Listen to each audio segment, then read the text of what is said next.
Good afternoon, everyone. Welcome to Baiju's exam prep. First of all, tell me if I'm audible or not. Am I audible, everyone?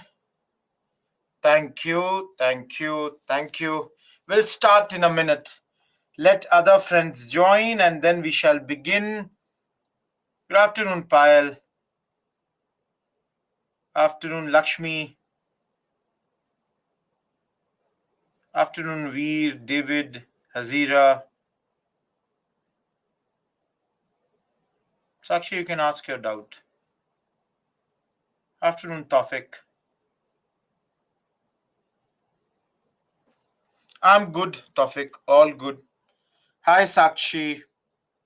I'll tell you. I'll come to that point.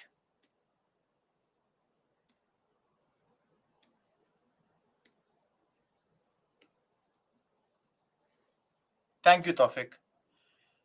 Afternoon, Panela, Yamini. Yes, actually, I'll tell you. How would you, if anybody has joined in between, I'll tell you how you will cope up. Don't worry about that.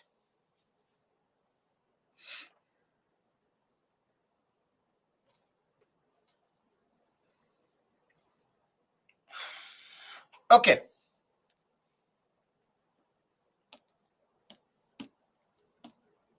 Sai Babu, you are now in every day's class. You should know the class timings. Tawfiq, I'm from Bihar. Namaste, Kunal. Okay, those who are asking the timings, 12 to 3 p.m., 3 to 3:40 break, then 3:40 till 5:40 will be the next class. 5:40 to 6 there will be a break, and to 6 to 8 it would be a class. Everyone, am I clear with this? The timings for the day. If anyone has any confusion, the timings are in front of you. Hello, Sampita. Now, just to give you an idea, how many of you were not there in last week's class? Anyone who was not there in last week's class? Sakshi, I know one. Payal, okay. Anyone else? Naga, AN, Manoj, Arun, Sampita. Okay. Chalo. Just to give you an idea, last week, basically we had covered the entire economic history. That is when the Britishers came and what all they did. Those who have seen the recordings, great. Yamini, Neil, those who are saying that they have gone through the recordings, great. V. Narendra, don't worry about that. I hope those who have recorded or those who have seen the recorded lectures, they were clear with that. I hope there is no doubt with that particular thing. But anyways, just to give you an idea, we completed this whole area and then we did the socio-religious reform movement. And in this, we completed the Hindu and the Parsi reform movements.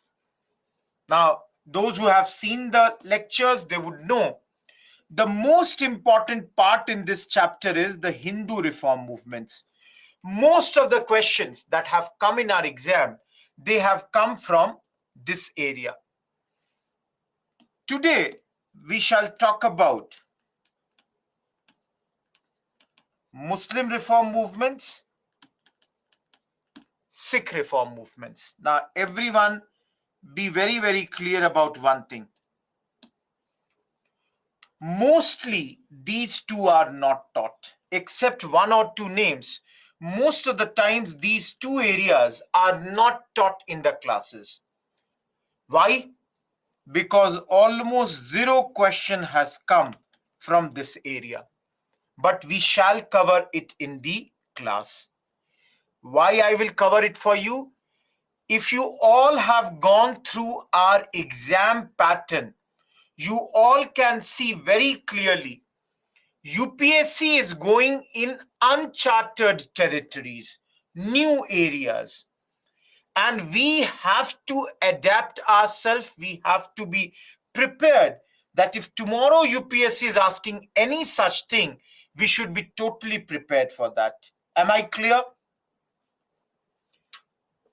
Less important, but let's complete the Muslim and the Sikh reform movements. Those who have seen, I make notes for you people. Those who have attended my lectures, you would know I make the notes. So in Muslim reform movements, we will study about Sayyid Ahmad Khan,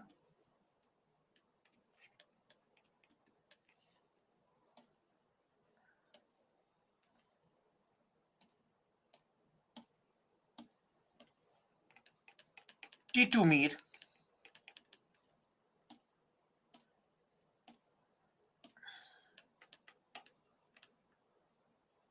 Wahhabi,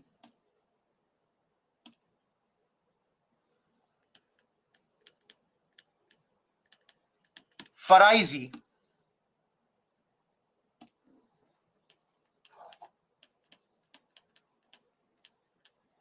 Deoband,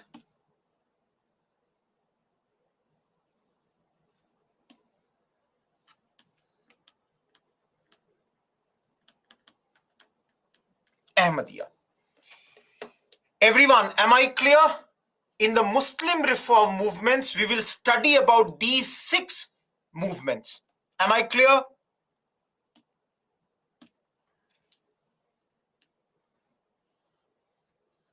The only important one should be this one. Sayyid Ahmad Khan, please keep an eye on him.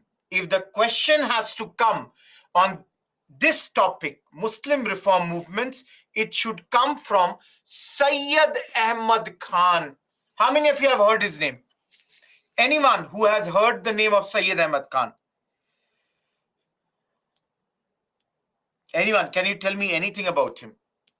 Sayyid Ahmad Khan. Anyone? Oh yeah, he was given the title of Sir. The Britishers gave him this title. Yes, Ayushi, you are correct. His movement is known as Aligarh movement because his movement was basically in or started in and around Aligarh. Absolutely, Adiba, you are correct. He is the founder of Aligarh Muslim University. In those days, what was it known? Everyone, in those days, what was it named? Mohammedan Anglo Oriental College, presently known as AMU. Gaurav, that is one thing that is said about him, but clearly he did not say that. Not explicitly in that sense, I'm saying. Chalo, listen to me now, everyone. Listen. Guys, Sayyid Ahmad Khan, his father belonged to an aristocratic family. That is, his father was working for Akbar II, the Mughal ruler. So he came from a very good family in that sense. You know, aristocratic, had a lot of money, was very well educated. And he was one of those reformers who wanted that the Muslims should go for reforms. His movement is a reformist movement. Please understand, most of the Muslim movements are revivalist. His is reformist. He is calling for reforms to be taken or to be undertaken as far as the Muslims are concerned. Now, those who were there in the last week's class, those who were not there also, you will also understand. Reformist, they talk about modern scientific thought. Did we study this or not? Every one of you, tell me, Did we study this or not? Last week we had studied reformist and the revivalist. So people like Raja Ram Mohan Roy, reformist, they are saying our religion is good, some problems have come, let us rectify that. Similarly, he is also saying that Islam should reconcile itself with modern scientific thought. Islam needs to adopt it. Now, you can see, let me tell you this, he is given the title of Sir because in those days he was working as a civil servant for the British. In fact, guys, today, second chapter that we are studying, 1857, I will talk about this man, that he was working for the British in those days in Western UP. So I will tell you that there. Now, very, very important. He says that Quran, you all know Quran is the most pious, the most holy textbook of the Muslims all over the world. So he says that Quran is the only authoritative text for Muslims. Any other writing is secondary. Everyone, if you have attended last week's class, just one thing I'll add here. Don't you remember something like Dayanand Saraswati? He said Vedas are infallible. He approved Vedas, rejected everything else. Similarly, Sayyid Ahmad Khan is saying when it comes to Muslims, this is the only authoritative text. See, basically what he means to say is that if you have any other textbook, any other holy book, if they say the same thing that Quran is speaking, they are correct. If there is a clash between the ideology of Quran and the teachings of any other secondary book, which will be the primary book? Quran. So you have to be guided by nothing but Quran in those days. Am I clear, everyone? Now, he is also a social reformer. Please notice here. Works all over his life for the women emancipation, empowerment, specifically the Muslim women. So he says Muslim women should have economic rights. Now, everyone, do you remember last week? Did we not say that in those days, women did not have property rights? Do you remember this or not? We have said that in those days, the women did not have the right to inherit the property of their father. He's saying, please give Muslim women also the same rights. Similarly, he was opposed to polygamy, opposed to easy divorce. He opposed parda and always wanted that they should receive modern education. Now, every one of you see, he started this college where women could also study, men could also study. And let me make one thing clear. If you read your Bipin Chandra, there also it is written very clearly that in this college, Hindus were allowed and even Sanskrit was taught.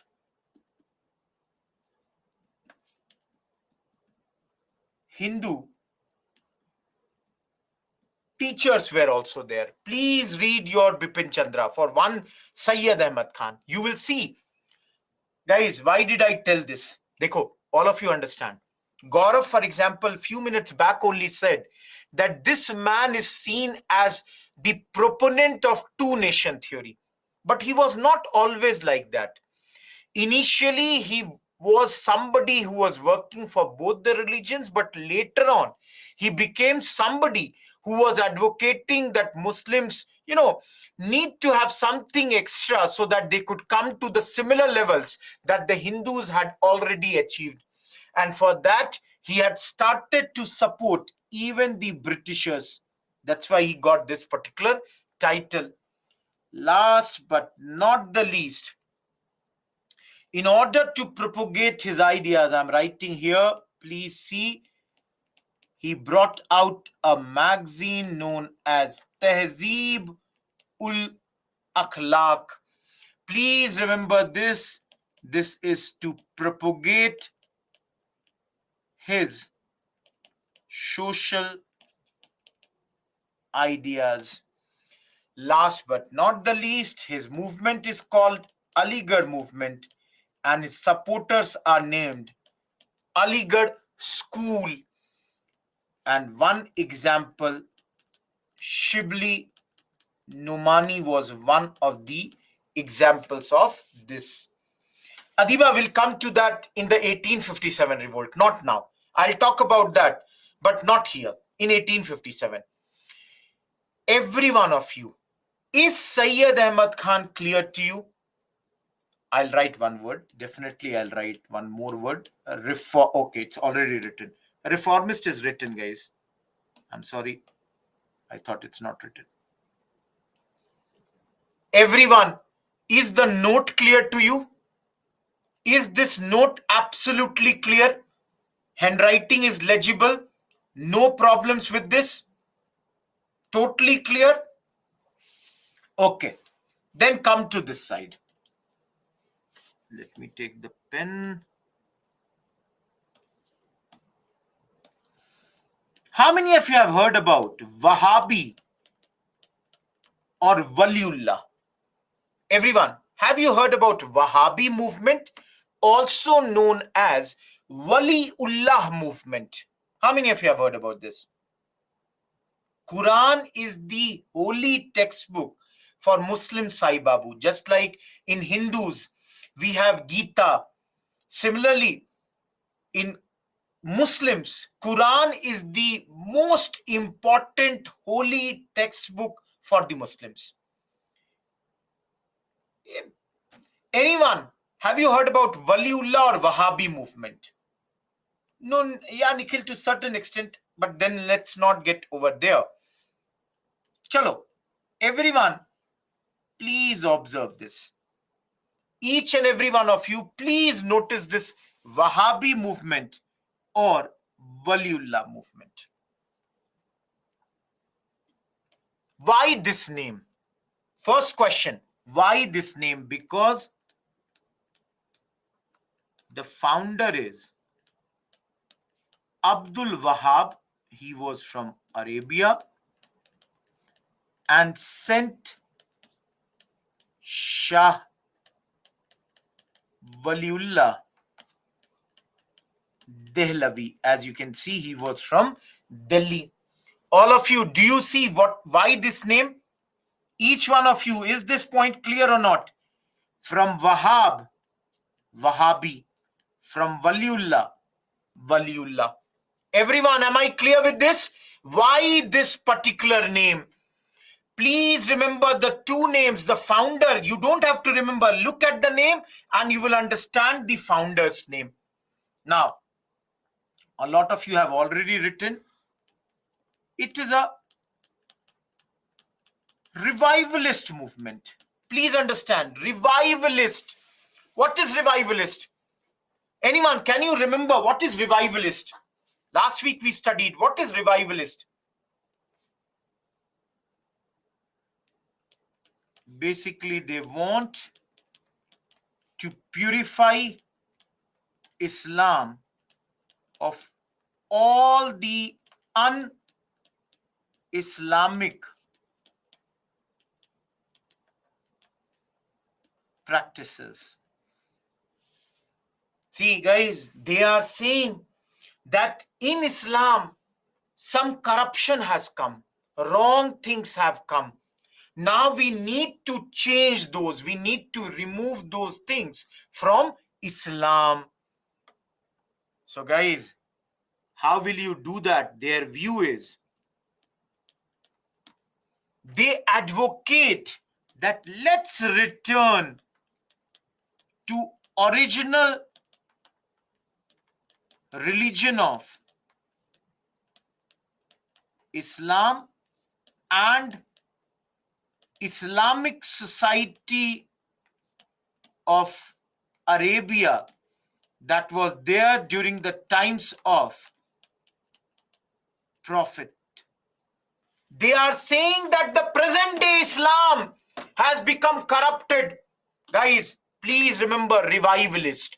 They are saying, let's go back to a previous era, past time, when the religion was pure. When was the religion pure? They are saying when Prophet Muhammad, he was there. That particular time was pure when it comes to Islam. We need to go back to that particular era. Remove all the new innovations that have come in Islam. We need to go back to an older era at this point of time. Everyone, am I clear? Revivalists, do you understand this? All of you, totally clear? Now, a lot of times you would have heard these words, but let me tell you today again. Just give me a second. Let me see. Red, blue, green. Let's take pink. Later, this movement got its political color. What is political color? They said India presently is Dar ul Harb, and in their point, India should be made Dar ul Islam, and for this they gave a fatwa. Fatwa means ruling and order. Guys, what is Darul Islam? What is Darul Harb? Any idea? Yes, Kumkum, absolutely correct. They are saying at this moment, India is a land of infidels, and they want to make it land of pure. Land of pure, that is, they want presently that India should be a homeland for Muslims. So you can see here, to achieve this, they gave a call of jihad. Listen to me for the next 2 minutes very carefully. Everyone, very, very carefully. See, we have studied last week that this period, this movement began in Punjab. And at that moment, in Punjab, the government of Ranjit Singh was there. So jihad, that means holy war. They started the war against the Sikh people. Punjab, Ranjit Singh, Sikh. And for them, Sikh are also infidels. Later, we all know Punjab came under the rule of English. So jihad was now done against the Britishers. And that's how Wahhabis became a part of 1857 revolt. We'll study 1857. Don't worry about that. We have not studied. You will see that Wahhabis joined the revolt of 1857. They became a part of this revolt. And those who read newspaper every day will know, to crush the Wahhabis, the word sedition was added in our IPC. How many of you have heard the word sedition? Anyone who has heard the word sedition? Any one of you who has heard the word sedition? If you are reading the newspaper, you would know. Deshdroh, as Kunal is speaking, absolutely. This word sedition for the first time was brought in our this thing in order to ban this, in order to crush the Waliullah. Yes, Law Commission's recent recommendations. Everyone, please study that. Very, very important. Yes, Sudhanshu, IPC Act 124. And Mansi, jihad literally means holy war. That is in their term, that jihad is nothing but a holy war that should be done at this point of time. Each and every one of you, am I clear with Wahhabi movement? Am I clear with Wahhabi movement? Now listen to me very carefully. All of you, don't you think Wahhabi movement slightly becomes anti-Hindu, or in those days anti-Sikh? Every one of you, don't you think like this? That to certain extent, this fact that they are saying it is a land of infidels and we need to make it land of pure, don't you all think that slightly the anti other religion element comes? Now every one of you, this is my interpretation, that UPSC would not ask question on this because it will be slightly controversial. How many of you think like that? How many of you think? Because many people will say that Wahhabi should not be dealt as a socio-religious reform movement. Every one of you, are you getting me? Bipin Chandra has not taught Wahhabi movement. It is there in only spectrum. I have dealt with you because I want my students to know everything. Tomorrow, if the question comes, we should be prepared to answer it. But most of you, don't you think that this is less important part? Everyone, you feel now? All of you, you are feeling this? Now, let's see here. Yes, absolutely, Nikhil. We will talk about Mopla today only or tomorrow. Mopla also we will see. Dekho, we are studying for UPSC. For us, controversy, no controversy, we have to be prepared for marks. So, we have to think for the marks. That's why we have to be ready for each and everything. It comes, great. It doesn't come, equally great. We know that. So don't do PhD in this. This is more than sufficient. Founder, ideology, what is the controversy, how did it was crushed.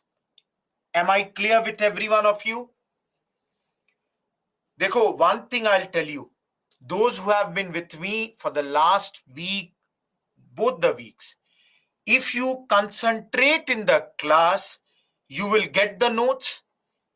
Just copy this at your home. You don't have to make anything. This is to save your time. Every important thing would be there in one slide for you people. So just focus here and let's move to another man. How many of you are from Bengal? Anyone from Bengal? No one is saying that they are from Bengal. Titu Mir was from Bengal. Original name?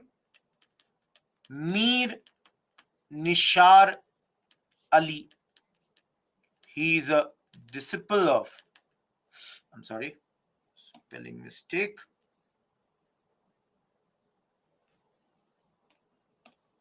He is a disciple of, Sayyid Ahmad Barelvi. Now, why are we studying him here? Because he adopted Wahhabism. Adopted Wahhabism, advocated for Sharia. Now, how many of you know Sharia? What is Sharia? Any one of you, what is Sharia? Do you have any idea what exactly? Because again, this is a word that keeps on coming in our, I would say, newspapers and all. So, any idea about Sharia? See, the Muslim, personal laws, the Islamic code of laws, that's known as your Sharia laws. So, he wanted that the Sharia laws should be used, should be, you know, utilized for the Muslim population. He was there, as I've already said, in Bengal, and he carried on a peasant agitation against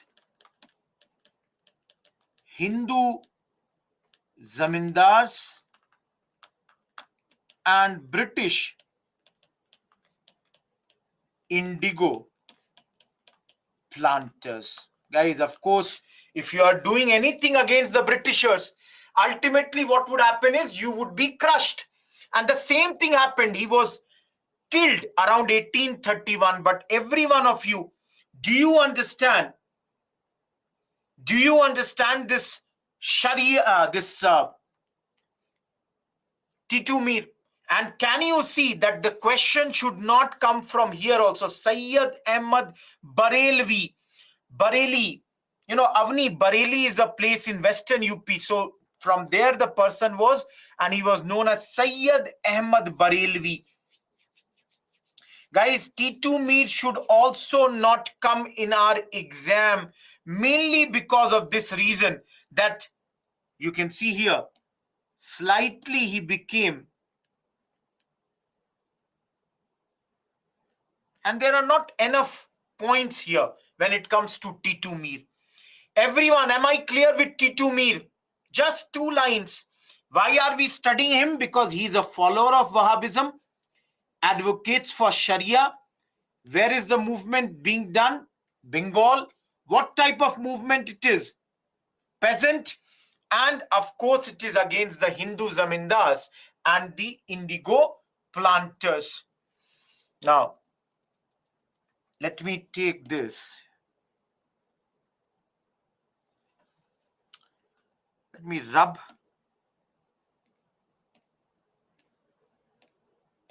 Let me rub Ahmadiyya and Faraizi also.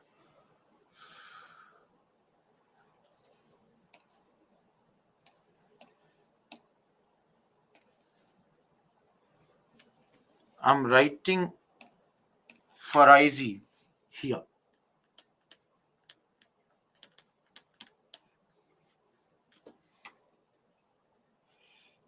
Rohit, Sharia is the laws, Islamic laws.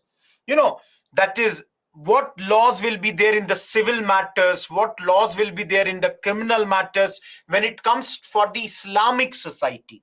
So that is Sharia. Am I clear, Sonal?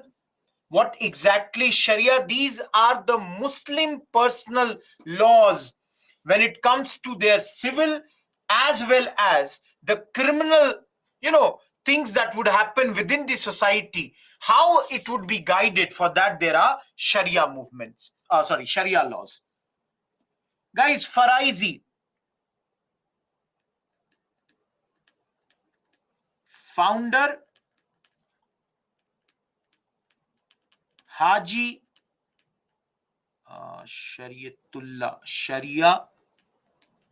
Shariatullah of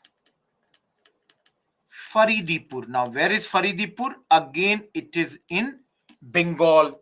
Please remember, guys, that your Faraizi movement also began in Bengal, but this became popular when founder's son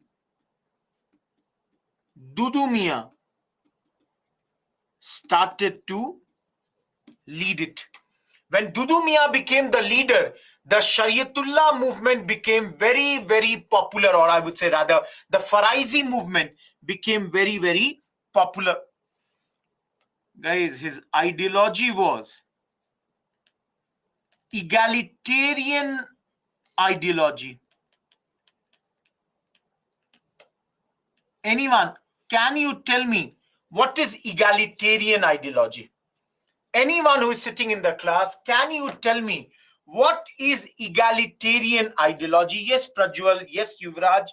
The ideology totally relies on the concept of equality, or I can use the word equal treatment. Now, everyone, listen to me one thing very clearly. Faraizis are saying, see here, they say men are born equal, all land belongs to God, so no one has the right to levy tax on it. Everyone, do you understand this line? Then I'll explain to you. Faraizis are saying everyone who is sitting in this class, Prajwal, Yuvraj, Avni, Sachin, Sudhanshu, every man, they were born equal. And the land which is there, it does not belong to men, but it rather belongs to God. So anything that comes out of the land, nobody should tax that. Basically, again, you can understand Faraizi is also to certain extent a peasant movement. Everyone, am I clear? All of you, Faraizi is clear or not? I'll remove Deoband from here. I don't think we'll take us extra slide, and in that we will do the Deoband. Remove Deoband from here.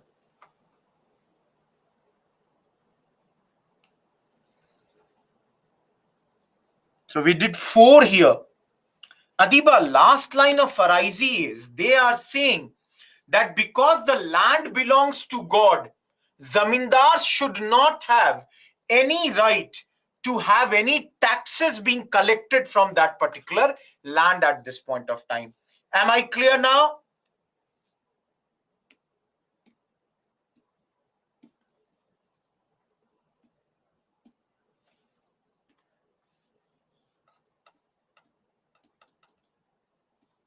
One is Deoband, another is Ahmadiyya. All of you, have you heard about Deoband? Anyone who is sitting in this class, have you heard about Deoband? No? Okay, Nikhil knows about this. Good, Nikhil. Okay, how many of you are from Western Uttar Pradesh? How many? Yes, yes, Kunal, you are correct. Yes, Gaurav. How many of you are from Western Uttar Pradesh?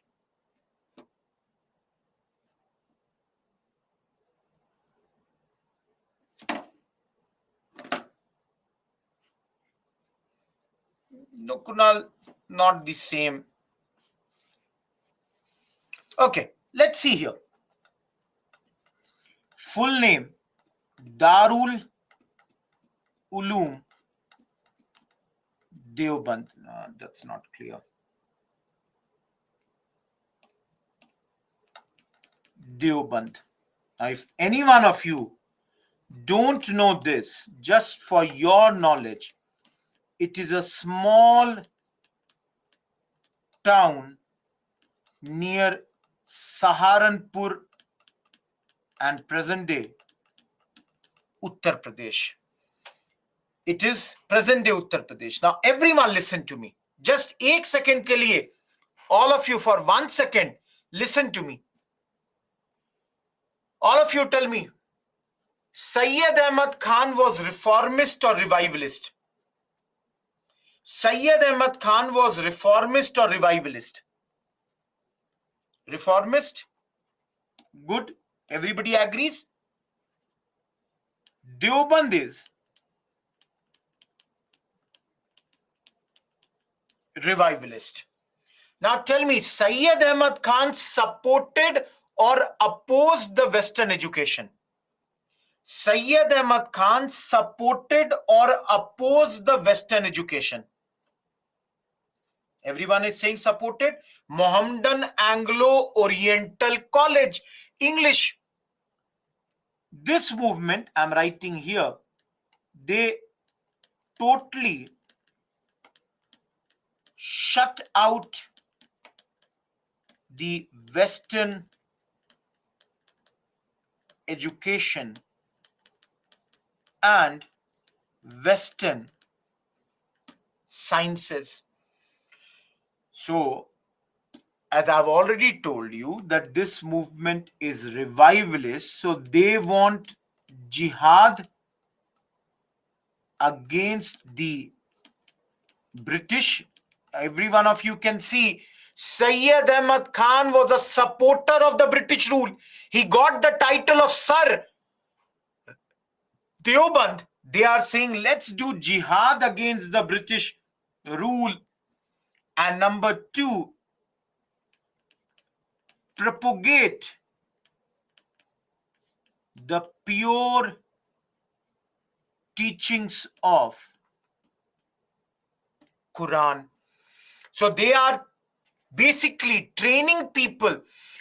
You know, the ulemas means the Muslim religious teachers. They are being trained at this point to travel and propagate the real message, the true ideas of Quran. Now, a lot of you would have one very simple question that, sir, who is the founder of this? So, Muhammad Qasim Nanotvi and Rashid Ahmad Gangohi. And later there was Mahmud Al Hassan, who was leading this particular Deoband movement. So they were different. There are many founders. If you can at least remember one name, that is good. It is also a revivalist movement, but one place where Deoband has played a very, very important role. Please see here. Deoband, they had faith in the Congress. We have not studied Congress. We will study that. Don't worry about that. Deoband said they advocated for peaceful coexistence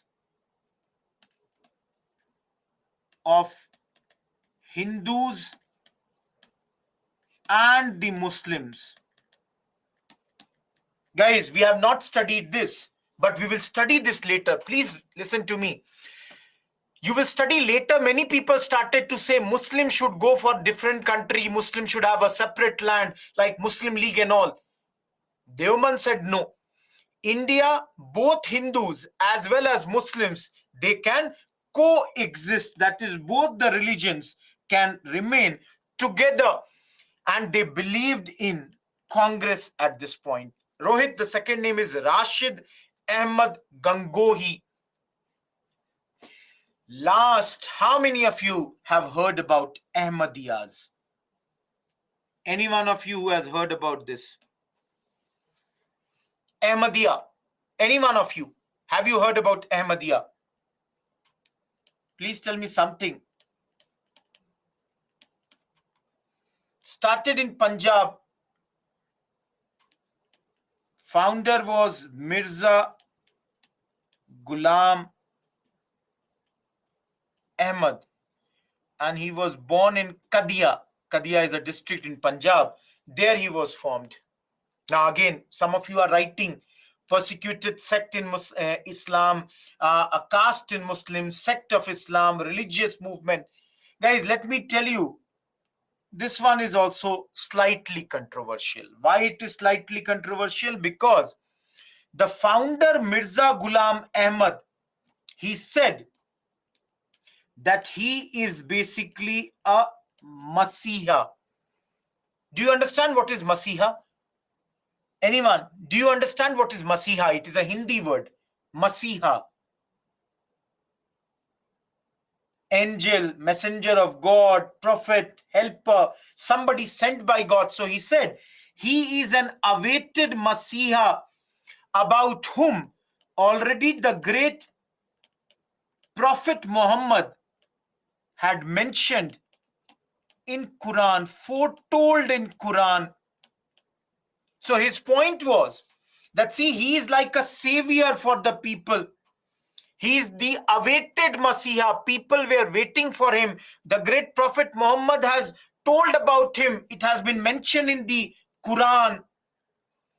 His point was that the Muslim religion and the Muslim society, you can see again the same thing, has deteriorated. And that's why Allah has chosen him as a renewer. Renewer means in Urdu, mujahid. Kadia is a place, Adiba. Mujahid, renewer, that Allah has sent him on earth, that, again go renew the people's faith in this great religion. Last but not the least, his last point was, he said all the major religions of the world, they were propounded by God towards the establishment of Islam. Its point was, Islam is the final religion, is the most complete religion that has been spoken by the, Allah, and that's the whole idea that he believes. I'll just separate this too so that there is no confusion.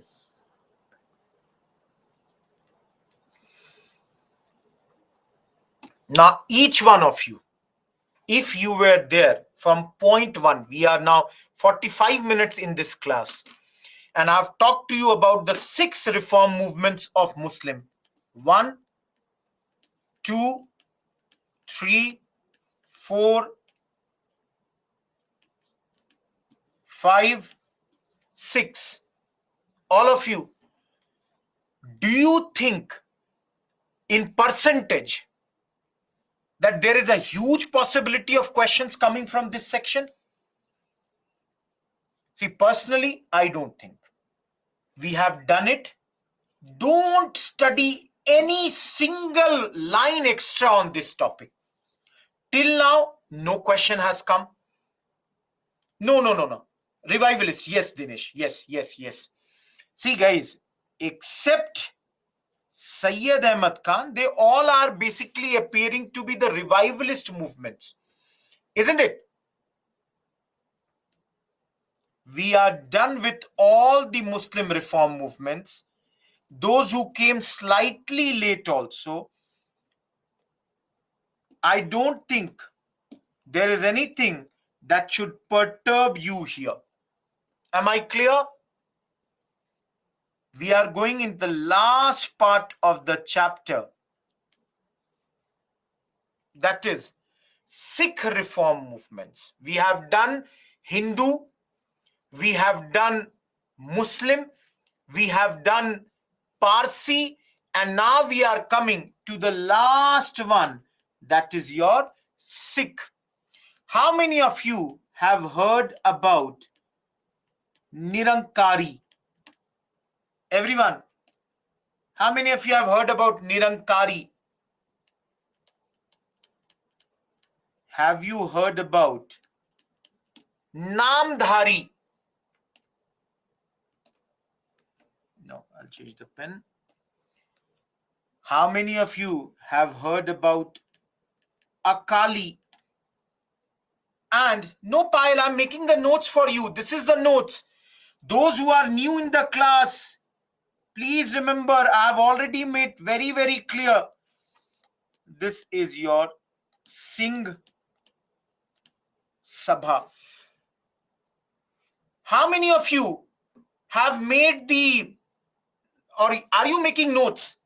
Those who are in this class, are you making notes? See, if you are making notes, I don't have a problem. Otherwise, if you don't want to make notes, okay, those who are making notes also, what I'm writing, is that clearly visible for you people? Is that clearly visible for you? Okay. Some of you who don't want to write right now also, guys, देखो बहुत simple है. If you want, just take the printout of this paper or write it later in the half also when you are done with the class. That's completely up to you. My only point to you, see, देखो, anyone in the class who is finding it tough to understand what I'm writing, otherwise I'll take more pages to explain everything. If you find, because देखो मेरे लिए, for me, the screen is this big. Understand? It is almost, if you understand, this bottle 2 times. It is 2 times this. So for me, the screen is very big. So I'm trying to make the things as clear, but if you don't understand any word, please ask me. I'm explaining every word. Just write after that, okay, that you understood the things. ठीक है ना? Just write that you are understanding every word.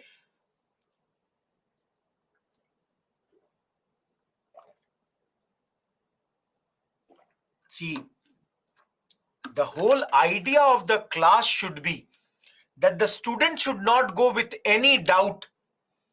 If you have the doubt, the teacher is here, the subject experts are here. Get your doubts cleared or use the mail ID. Even on the mail, you can ask me any doubt that you have. Am I clear? So let's move to this, the Sikh reform movements. 4 movements we are going to talk about.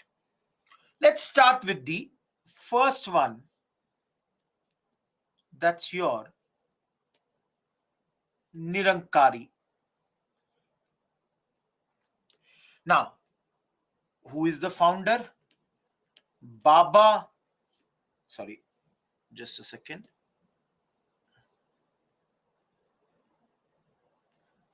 Baba Dayal Das. The founder's name is Baba Dayal Das. Now, all of you see the name Nirankari. Those who understand Hindi, Nirankari means having no akar. Akar means shape. So Baba Dayal Das is believing in one formless God. Getting my point, everyone? Why we are calling it Nirankari? Nirankar, no akar, no shape. So he is asking his followers that believe in one formless God. So if I change this, I can clearly say no idol worship of human gurus, no worship of tombs and graves. Everyone, is this ideology of Baba Dayal Das clear? What is Baba saying? No, he's not Nastik, Adiba. It's not that he's Nastik. He believes in God. Just the thing is, he does not believe in a form God. For example, in Hindus, we believe in form of a God. Right now, if you see, idol worship is done in Hindus. He is calling his supporters Nirankari, don't worship the idols. Getting my point? No, it's not. They are not against Hinduism. Please understand, it's not against Hinduism. Yeah, last week also, Dinesh, we studied Raja Ram Mohan Roy. Does not support idol worship. So that does not mean he's against Hinduism. Dekho, the idol worship in Hinduism was not there from day one. It came a much later, during the Gupta era. They believe in existence of God. Only thing is they don't believe in idol worship. Everyone, am I clear with this? Don't think that they don't believe in God. They believe in God. Now, those who are any Sikh friend of ours who is there in this class, can you tell me what is Anand Karaj? Anyone? Anand Karaj. Anyone can tell me what is Anand Karaj? Lovepreet is saying marriage.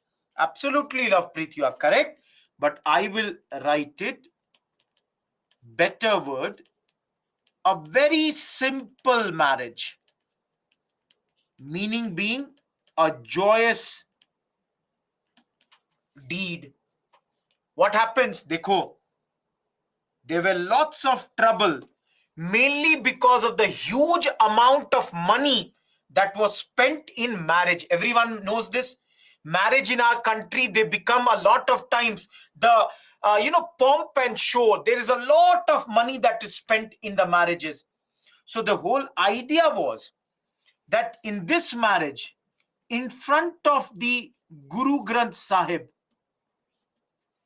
Guru Granth Sahib, you all know, that's your holy textbook of Sikh. Sometimes people say this is their 11th Guru. Last week we studied about 10 Gurus.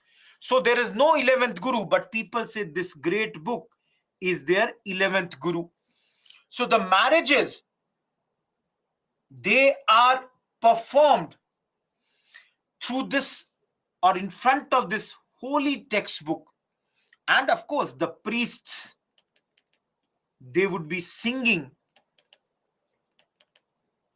the 4 relevant hymns. Hymns means shloks, couplets.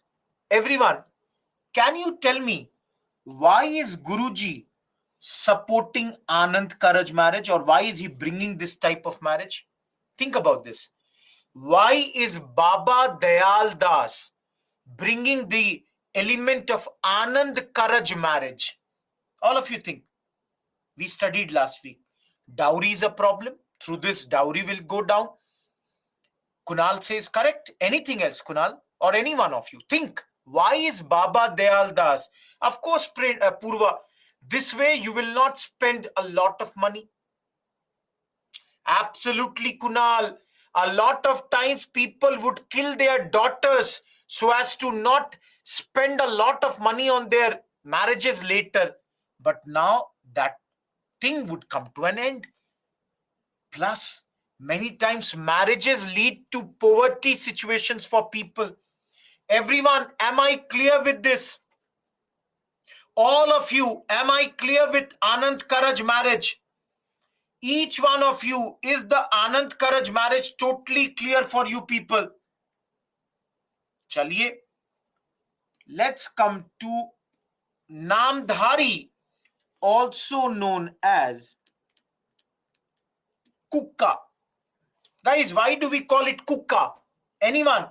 Why do we call Namdhari movement Kukka movement? Kukka.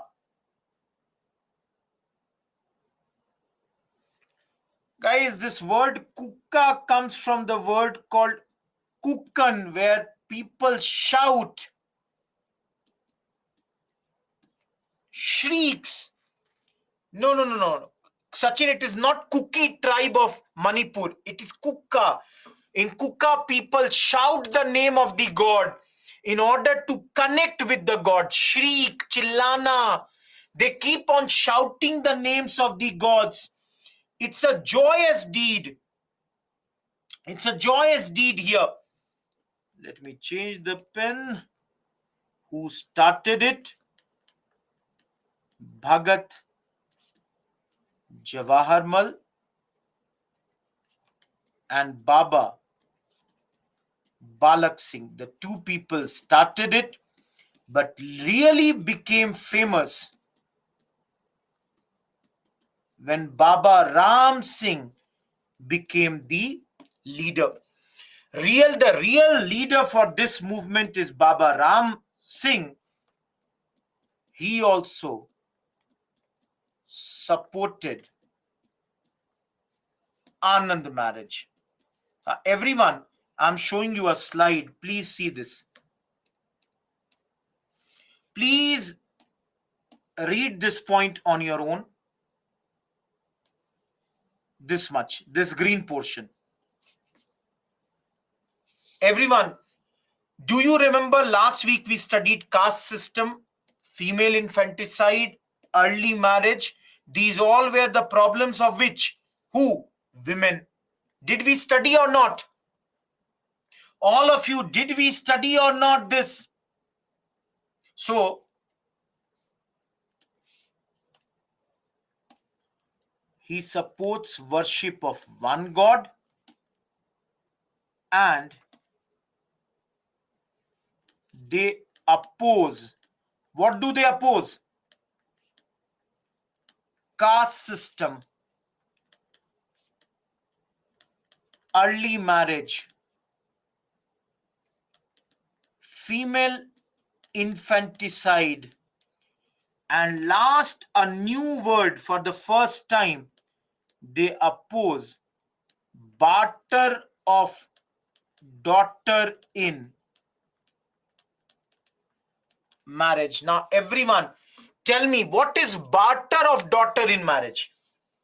Any one of you, can you tell me what exactly is barter of daughter in marriage? No, Prajwal, it's not that. No, yeah, Purva, but then slightly no, Avni.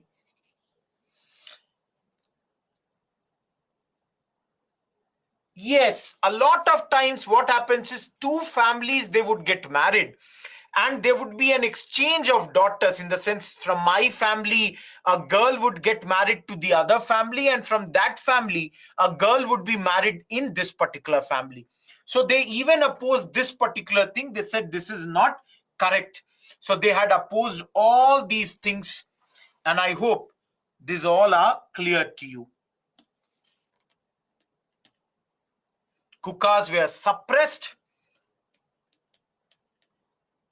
Kukas were suppressed by Britishers, and then saw the rise of Singh Sabha movement. Remember, guys, the biggest problem, their objective is very simple. They have only two objectives. One, Sikh should get the benefits of Western enlightenment.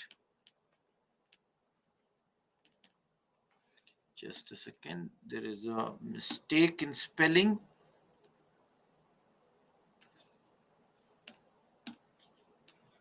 Enlightenment and enlightenment through modern education. So they wanted that the Sikh population should also receive the modern education, and Sachin supported Anand marriage. Number two, they opposed the conversion activities of the Christian missionary, Arya Samaj, the Aligarh movement, the Ahmadiyyas. Guys, what is happening is, at this moment, a lot of people are trying to convert the Sikh people into various religions. Like, Christians are trying to convert them into Christianity. Arya Samaj, Aligarh, Ahmadiyyas, we have studied about all of them. So their major objective is that please stop this conversion and please bring enlightenment. That is, knowledge should be brought to the Sikh people through the modern education. Last part of this chapter, and I know, no, they were against Lakhan. We will study that in the later class. I'll tell you that. Last thing is the Akali movement. All of you must have heard, yes, the Akali party comes from here only. Basically, this was an offshoot of the Singh Sabha movement. Now, guys, why is this movement happening? Dekho, the Gurudwaras, they were controlled by Udasi Mahants. They were a type of religious people. The problem was these Udasi Mahants, they were corrupt, plus had made their position hereditary. That is, after me, who? My son. So, in our country, plus you can mention one more point, that they were loyalists also. Loyalists of whom? The British government. So, at this moment, in 1920s, Akali movement began against them. And the result of this Akali movement, if you all have some idea, how many of you have gone to Golden Temple, or for that matter, any Gurudwara, you will find all the Gurudwaras, they are maintained by whom? SGPC. SGPC means Shiromani Gurudwara Prabandhak Committee. That is, now all the Gurudwaras across the country, they are managed by whom? They are managed by this. This is the apex body formed under the Sikh Gurudwaras Act 1922. Everyone, am I clear with the Sikh reform movements? See, there are no founders in this because many people, they were involved in this movement and they worked against this Udasi Mahants and they got this thing done. Last part of the slide, you all can see and you will tell me, each one of you, do you agree with all these points? See, 1, 2, 3, 4, 5, 6, 7, 8. I hope everybody agrees with the first 4 points. Any doubt in the first 4 points? Shiromani Gurudwara Prabandhak Committee, Abhinav. No, Sachin. All of you, first 4 points are clear or not? Last week we studied. Chalo. Everyone, do you agree with point number 7? If anyone has any doubt, mention the point number. Last week, whoever was there, Sharda Act, point number 8. We saw the marriageable age for girls was increased at this point of time. Child infanticide was banned, Shresh. We studied that the child infanticide which was practiced in those days was banned by the Britishers. Now, all of you, remember last week we studied about Theosophical Society. Guys, cultural consciousness. Don't you remember? Theosophical Society, they went through our, past. They gave us a confidence. Do you remember I told you they gave the confidence to the Hindus? No, your religion is great. The Britishers, the Europeans, they were saying the Hindus are backward, but these outsiders, foreigners, they are saying, no, that's absolutely wrong. Your religion is good enough, great. It's not that bad as this has been pointed out by them. So guys, don't you think we suddenly got a confidence in our own culture? Similarly, people like Swami Vivekananda and all, they gave a huge motivation or huge amount of, the idea of nationalism was brought in our lives in those days. These are positive impacts. Then there are certain negative impacts. See here, communal consciousness. You just now studied Wahhabi movement. Guys, don't you think that's communal consciousness came? People started to think about their own community, religion, caste based identity. Last week only I told you about so many movements. They did good for their own caste, but the clashes started to happen. And now everybody was talking about their own caste. Last but not the least, many people even put their religion before the country. So the community orientation also came up rather than the national orientation at this point of time. Every one of you, we are done with socio-religious reform movement. And now, trust me, for some time, you all will be very happy. No break will not happen every 1 hour, Bhavna. Have patience. At 1 hour, 30 minutes, I will give you a break. No, I did not say, Dinesh, Akali is against Singh Sabha. I said Akalis are an offshoot of Singh Sabha. That is, the Akali movement came out of the Singh Sabha movements. Guys, at 1:30, I will give you a small break. 3 o'clock, I told you 40 minutes break. Okay. All of you, you will enjoy this chapter. The great thing about this chapter is that here you will not have to remember a lot of things. You have to understand.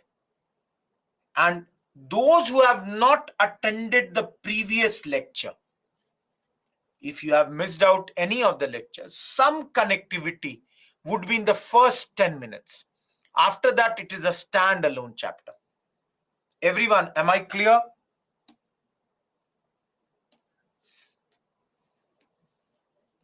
Prelims questions have come from this. Mains question directly as well as indirectly has come from this particular chapter. How many of you have heard about the 1857 revolt? Anyone who has not heard? Anyone in this class who has not heard about this? Anyone? Everybody has heard? Neil, you have not heard about 1857. Okay, not a problem. You would have studied in 9th class, 8th class. Sometime you would have studied this. Chalo, good. Now, those who have not heard, no issues. Those who have heard, can you tell me why do I give this tagline?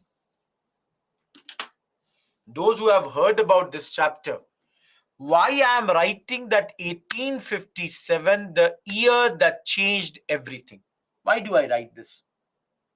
Why I am saying that this year revolt has happened, revolts have started? Avni says this is the first war of Indian independence. Sachin is correct. The company rule has ended. Nearly swept the British rule. Great, guys. Good. India is going to be controlled by crown. First major revolt, Lovepreet says. Chandan says crown rule came. Sachin says crown rule ended. Company rule to queen rule. Absolutely, you all know. So guys, you all can simply say watershed year in our history. Now we will study this in 5 parts.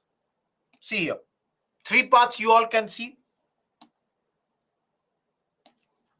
In the first part, causes of the revolt. So under the causes of the revolt, we shall see political causes, economic causes, military causes, administrative causes, socio-religious causes. Of course, there would be some immediate cause. We'll have to study all these causes.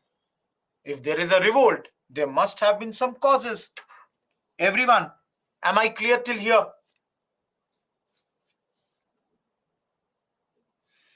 Number 2,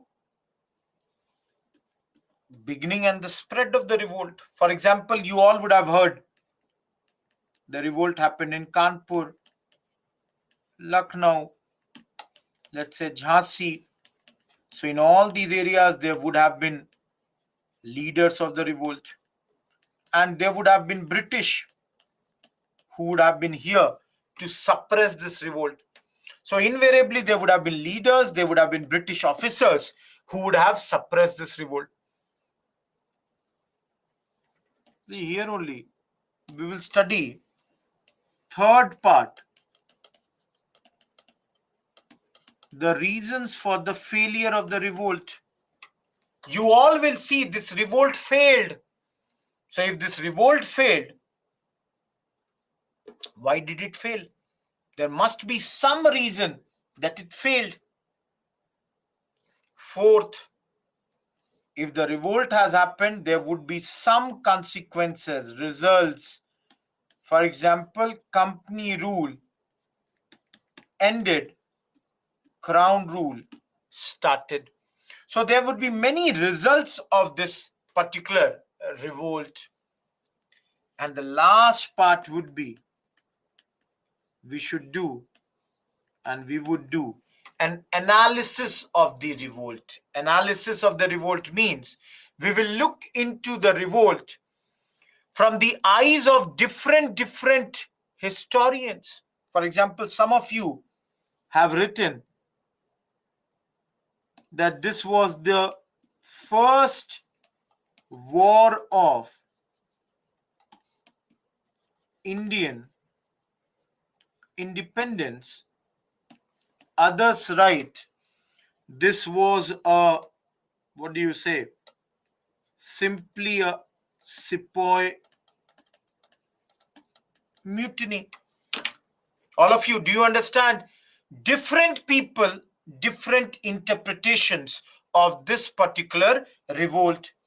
Some would say it's a great war of Indian independence. Others would say it was nothing but a sepoy mutiny at this point of time. Everyone, am I clear? Anyone, any doubt till here? Roshan, we will look into the leaders, the revolt led by different people at different places, and who were the British officers. Now, whoever has got the Bipin Chandra right now in front of you, please look into your index and tell me what is the chapter number of this 1857. Is it chapter 6 or 7? 7, na? Done. Everyone, your homework for the day would be chapter 7 from your Bipin Chandra.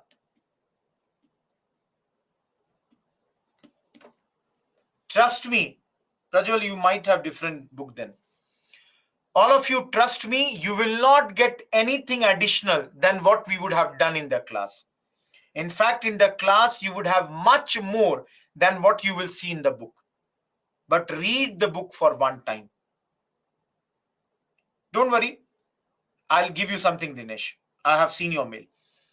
Even if you don't read the book, every one of you, trust me, there will not be a single thing in the book extra than what we would do in the class. So if you have not done it from the book, then also I don't have any problem in this. Am I clear? Everyone, chalo, let's start with the first part, causes of the revolt. A बहुत simple. This is a very interesting chapter, very simple chapter. You have to think, and wherever you are not able to think, I'm there to help you. Just don't worry about that. Everyone, you all accept this? Economic, political, administrative, socio-religious, some outside events, and of course the military causes, they all contributed to this revolt. Now, before you see the slides, in your opinion, anyone, can you tell me any economic cause?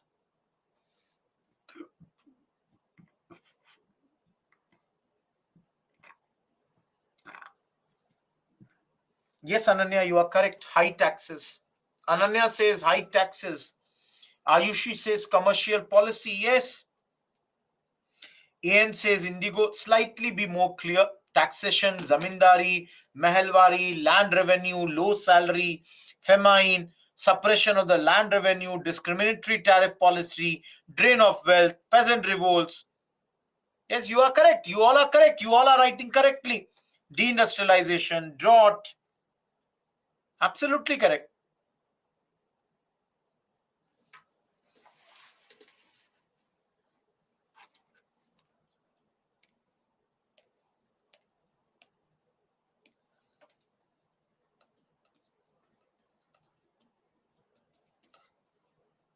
How many of you did not do the economic history of India?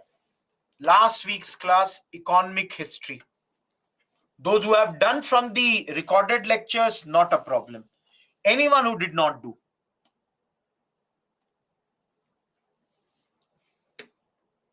no issues. Think, all of you who have not done, think about this. When I say high taxation, in terms of rate, do you think this would have been a cause? The Britishers are collecting a lot of taxes from the Indian people. All of you think, don't you think people would have revolted? By whatever I grow, everything is taken by whom? By the British. Please keep on acknowledging me when I'm asking you a question. That way I understand that you people are understanding. Now, under this high rate of taxation only, last week we studied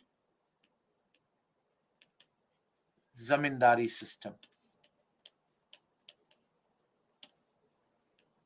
These zamindars would collect high taxes from the peasants. So all of you think, whatever last week, do you remember I taught you subfeudation? That Rohit Kumar is a zamindar, he is a lazy man. He sent Sachin to collect the taxes. Sachin sent Prajwal, Prajwal sent Sakshi, Sakshi sent Karan. And this way, the burden of this entire thing fell on whom? One man, one peasant, absentee zamindari. All of you, do you remember that? Guys, do you all believe that this collection of high taxes from the peasants would have been a reason for the 1857? All of you think, do you believe or not, that there was so much of taxes being collected from the peasants that people revolted against the British? Now, all of you tell me, I'm giving you one example. See here. Rohit Kumar was a ruler.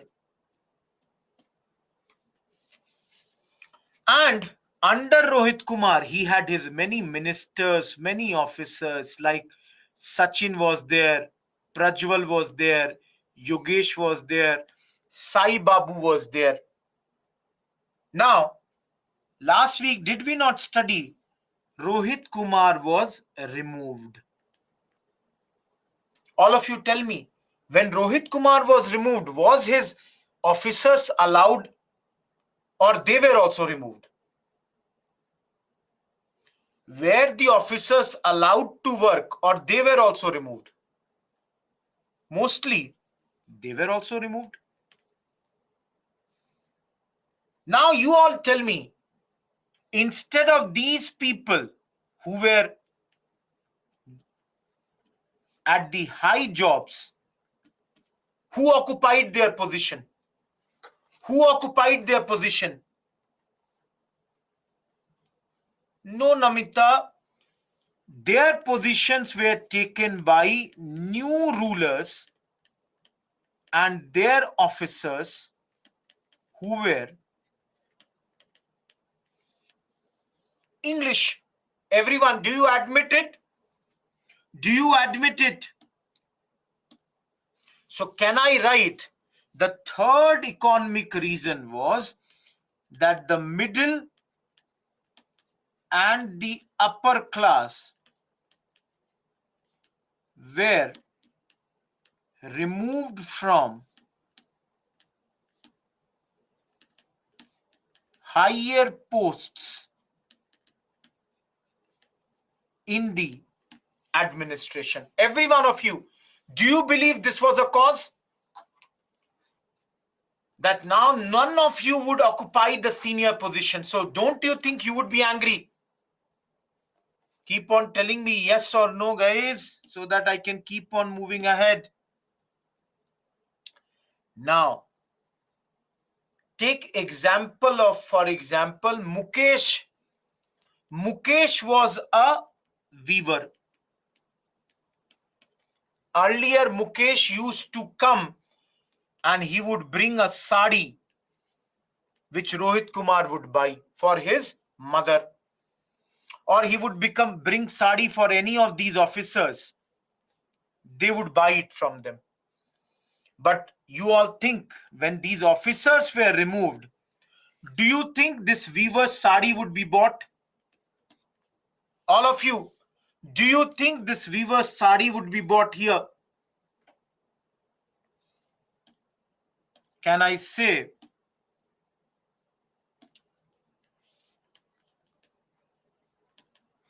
this was one of the methods of deindustrialization? And when deindustrialization happened, people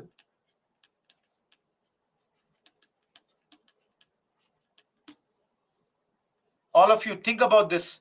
Don't you think deindustrialization led to unemployment? All of you think, will these unemployed people, will they fight against the British or not? Not only this, but we have also studied last week, there was discriminatory tariff policy against everyone. Did we study this last week or not? That Indian goods, they would be charged 200%, 400%. British goods, they will be charged 2%, 5%. So because of this discriminatory policy, Indian market was full of the British manufactured goods, and this resulted in loss of jobs. Till here, everything that we have seen, we have studied in the economic history of modern India. Everybody, do you admit it or not? All of you, nothing new. Every point that I have written right now on this slide is something that you have studied already earlier. Everybody admits it? Last but not the least, there were some new things which we have not seen just now, like systems of law. What is systems of law? New judiciary. These brought elements of corruption, operation, and the new administration was also oppressive.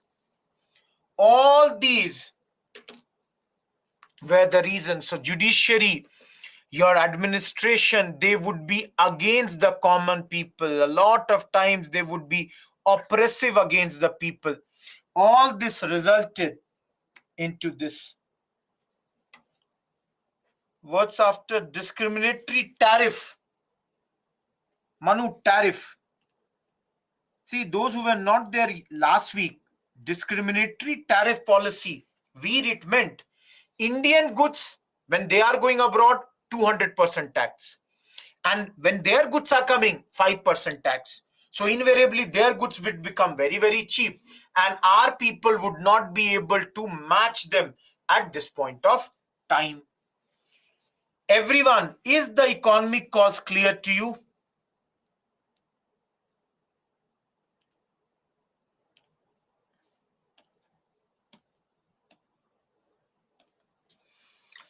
After the break, a very, very interesting topic I will start.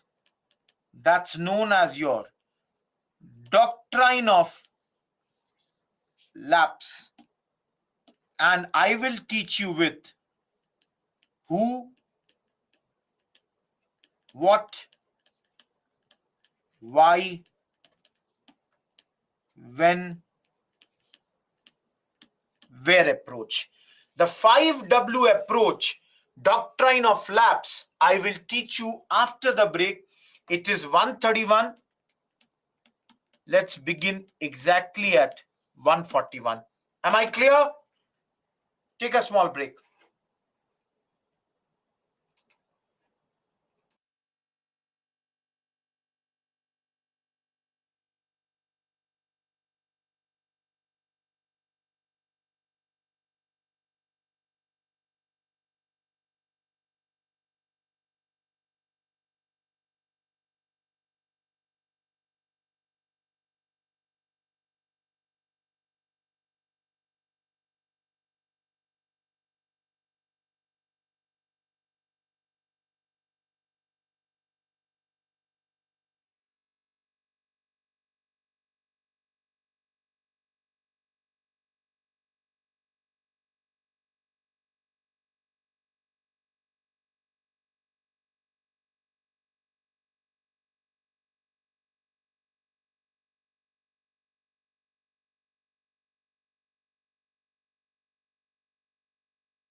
Am I audible, everyone?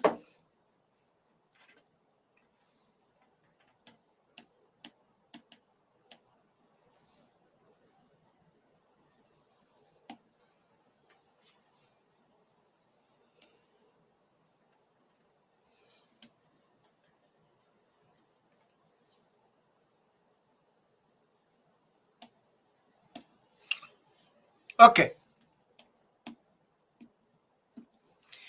See, before the break, we were doing the economic causes. Now, we are going to do the political causes.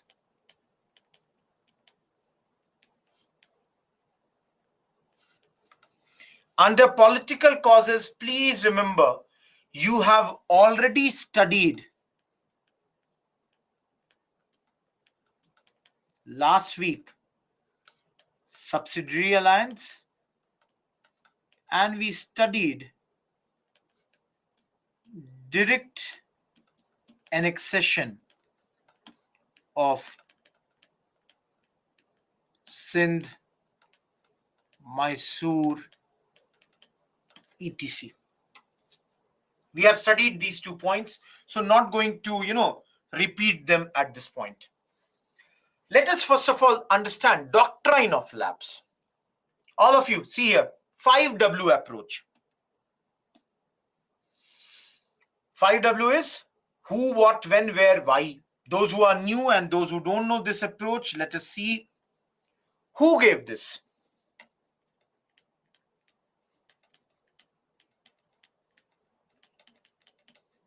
Lord Dalhousie. Even though, let me make one thing very clear.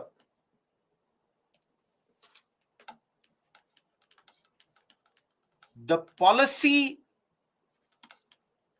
was used before Dalhousie too. This policy was used before Dalhousie also. Now, guys, you will ask, if this policy was used before Dalhousie, why are we giving the credit of this policy to Dalhousie?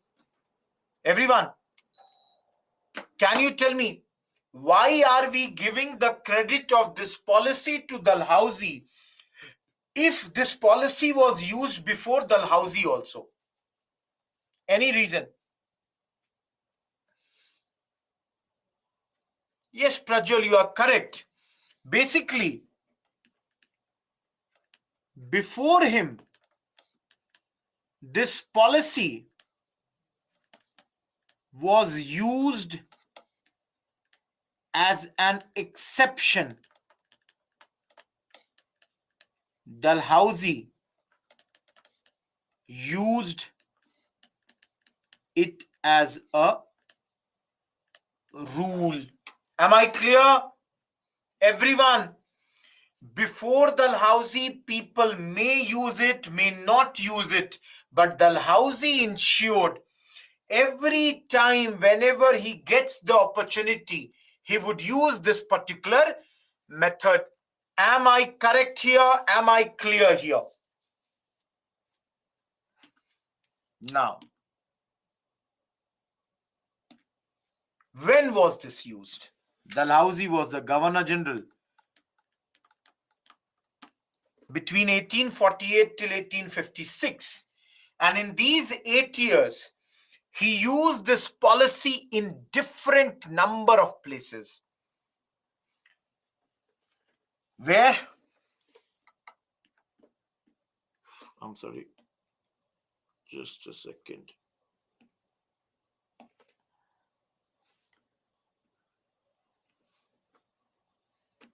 You all would know some of these names, like Jhansi, Satara, Nagpur.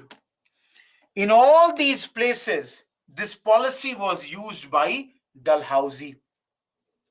There are many other names also, Udaipur, etc., etc. I'll show you them. So the question is, what was this policy all about?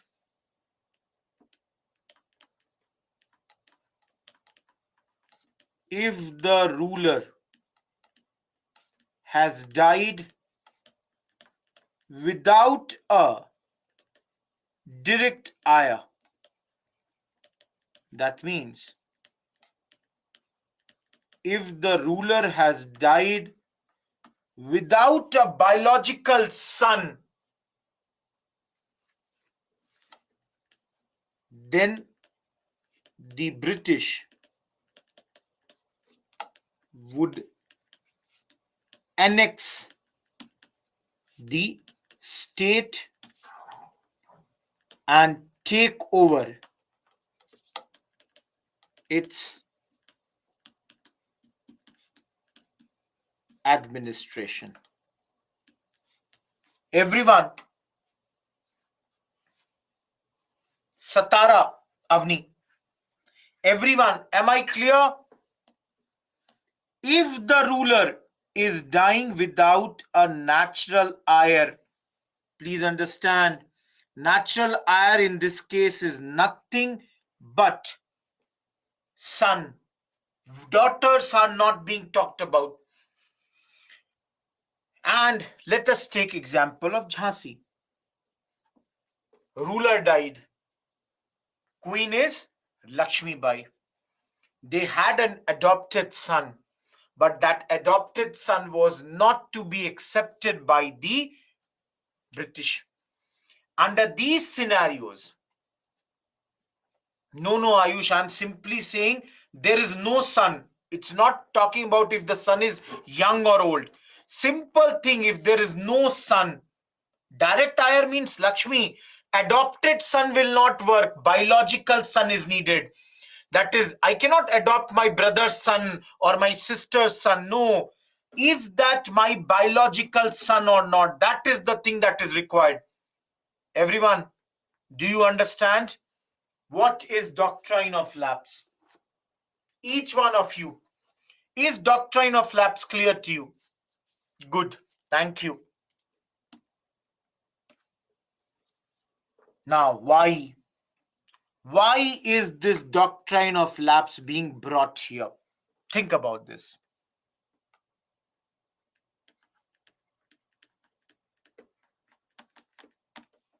Guys, Dalhousie was a racist man. Dalhousie believed, Dalhousie had this, idea.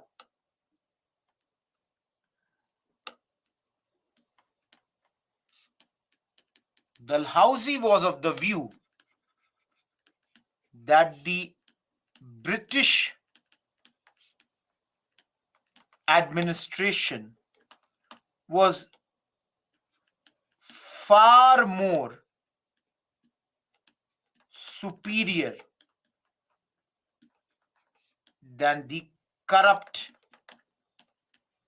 Indian rulers. Now, all of you would ask, you all will ask, no, Lakshmi, please understand. You all see here, Dalhousie, for example, Rohit Kumar is the ruler of, let's say, Nagpur.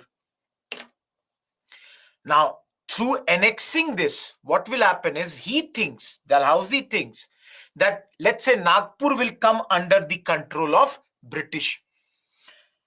In their view, all these Indian rulers, in his view, were corrupt. Now, directly, if it is coming under the British, then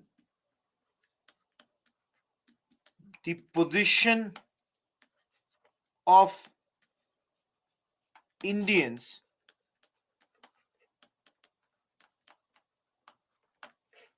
would improve. Annex means conquer.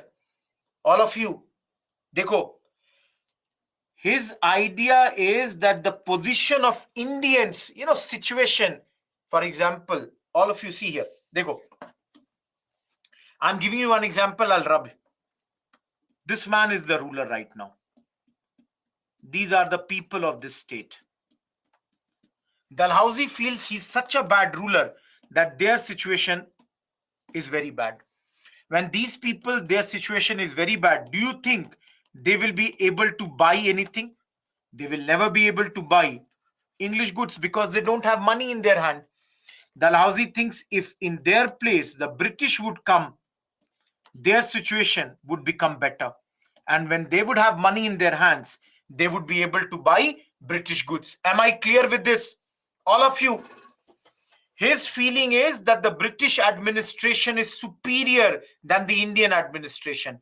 Once the British would come, then the position of Indian would improve, leading to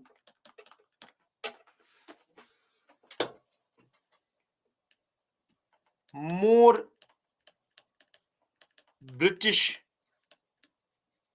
goods being bought, which will invariably help him. Now, guys, in some places he could not use this. For example, Awadh, the ruler is Nawab Wajid Ali Shah, has many sons, has many daughters. This rule could not be implied or could not be used on him. So it was said that, see, you are manifestly incompetent. Manifestly incompetent means that you are providing a very, very, bad rule. Your rule is basically nothing but mal administration. That is why Awadh was annexed by the British on charges of this.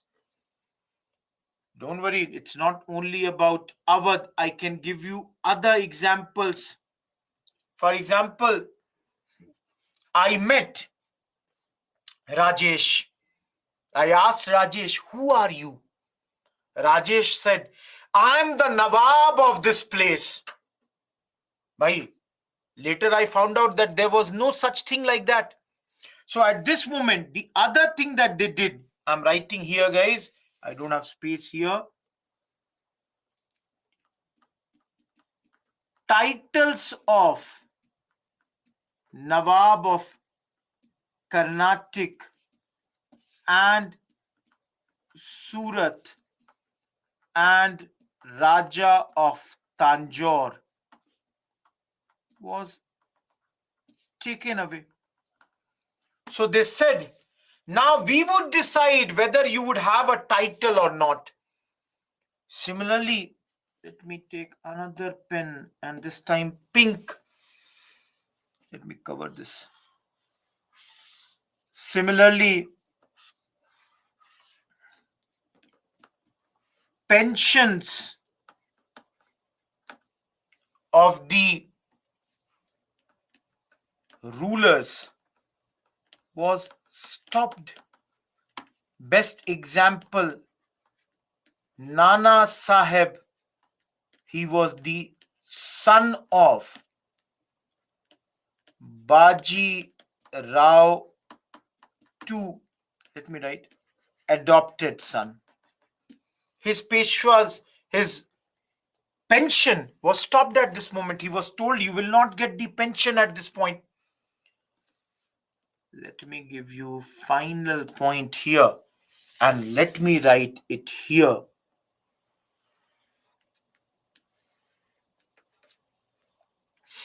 You all would have heard the last ruler was Bahadur Shah Zafar. He had to face abolition of regal titles. What is abolition of regal titles? What do you feel by abolition of regal titles? The regal titles, this is basically nothing. He is being told that Mr. Zafar, you are the last king. After you, your sons, they would not be called kings. Your kingship is taken away. So Canning, who was the Governor General, he announced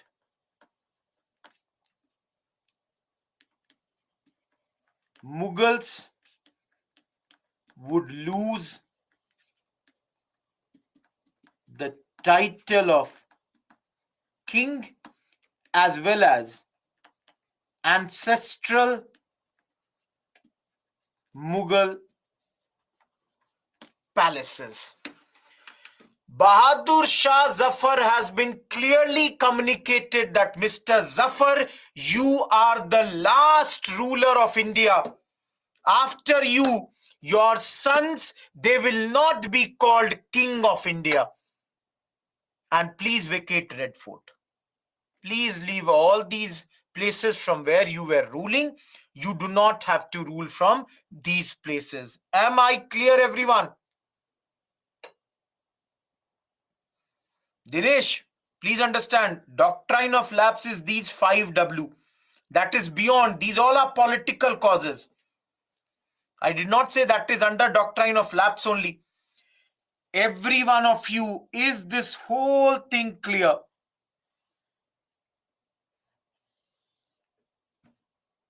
Absolutely clear. I'm rubbing this. I'm rubbing one thing, the example that I had given. This is not needed.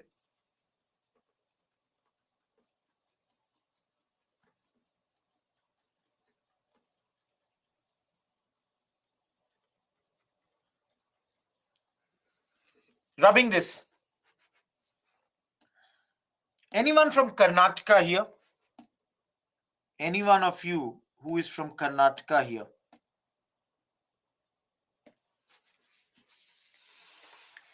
Anyone from Karnataka? Okay. If not, no issues. There is a great lady known as Rani Chennamma. As early as 1824, she did Kitturu rebellion.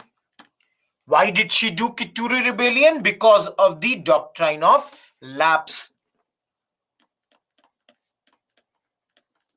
Her state was annexed. Not on the.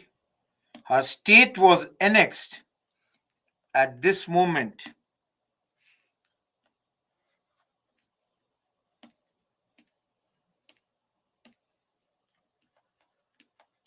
through the doctrine of lapse.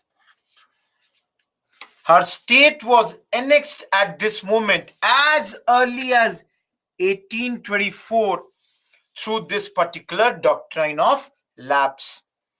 Abhinav, Bahadur Shah Zafar has been told, you are the last ruler. You will not be or after you, there would not be any other ruler. Sagar, please check from your side, is the things visible? Because nobody else is complaining. Nobody else has complained. So please check from your side. Is this, clear or not? See, we are all subsidiarized, Dinesh. Okay. See, if you don't have idea, I can tell you, see, before Dalhousie, it was used in places like Mandavi around 1839, Kolaba, Jalau, Surat. In all these places, it was used before, Dalhousie had come. See, there are many areas. See, again, there are areas like Arcot, Jatpur, Sambalpur, Bhagat, Tanjore, so many states. No, Avni, I'm giving an example. Kitturu rebellion is an example of doctrine of lapse, which happened way before this. In the next class, Kitturu rebellion will come. Shubhajit, if you see, the earliest example is 1824. Everyone, political causes.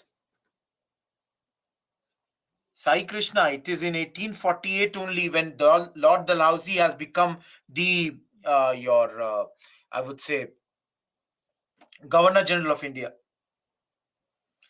See, in subsidiary alliance, all of you, if you remember, in subsidiary alliance, ruler was still there. You appointed British resident. Now, Sai Krishna, you have to understand, in these situations, ruler is totally removed. Getting my point? It was annexed. Rani Chennamma's state was taken over from her. Dekho, annexation means, for example, take example of Rani Lakshmi Bai. So her power to rule over the state was taken away from her.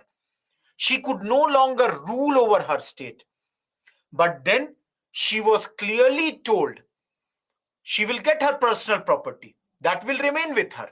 But she cannot rule as a king anymore. Am I clear? Yes, Ananya. So let me write that. All of you see, political causes number 3, doctrine of lapse. Am I clear? Yes, Nikhil, absolutely correct. Other than this, there was another thing not that popular, but effective control. Don't annex, but keep them under your control in any way. Last thing, 2 points directly see in the slide. All of you, look at these 2 points directly in the slide, 1 and 2. Please look at this. Number 1, it is said that the British also lost their political prestige at this moment because of the continuous broken pledges and the promises. Understand this thing. The British, for example, if you all have studied last week, Sindh annexation, we had studied that Sindh was annexed in 1843. Guys, do you remember, even though Sindh had signed subsidiary alliance, Sindh was annexed in 1843, isn't it? Now you all tell me, did we not study under subsidiary alliance? One point was that Britishers would protect them from outside attacks. Do you think that happening here? All of you, don't you think this is what? Broken promise, broken pledge. They had promised to protect. Did they do that? All of you tell me, did they do that? The apology doesn't count, Dinesh.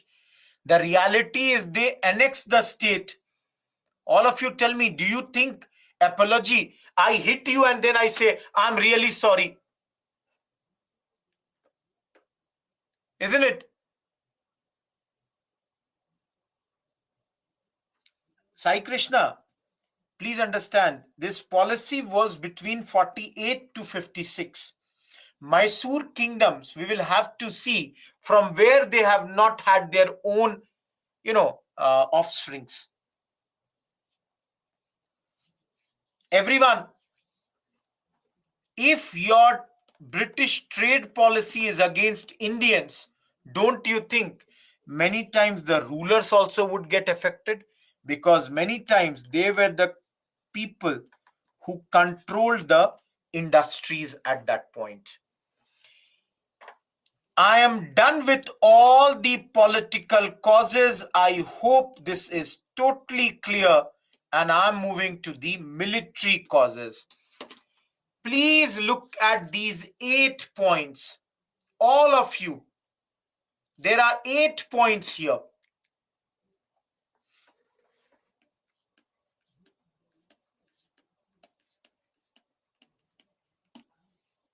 All of you tell me, do you have any problem with point number 4? आप खुद देखो. I will explain. If you have problem, I will explain. Anyone having problem, mention the number. Anyone having problem, mention the number.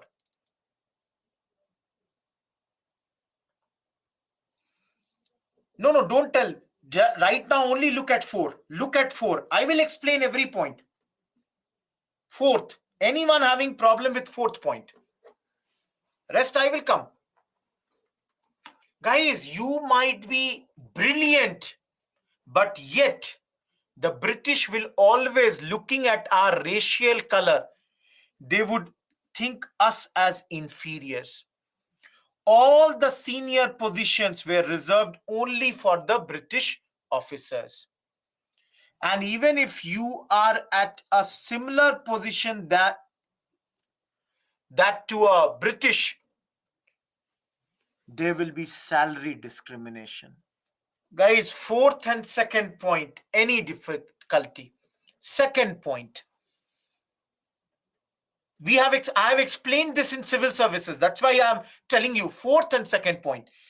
I am at the similar level and yet I don't get the same payment. The Britishers, they would get the better salaries.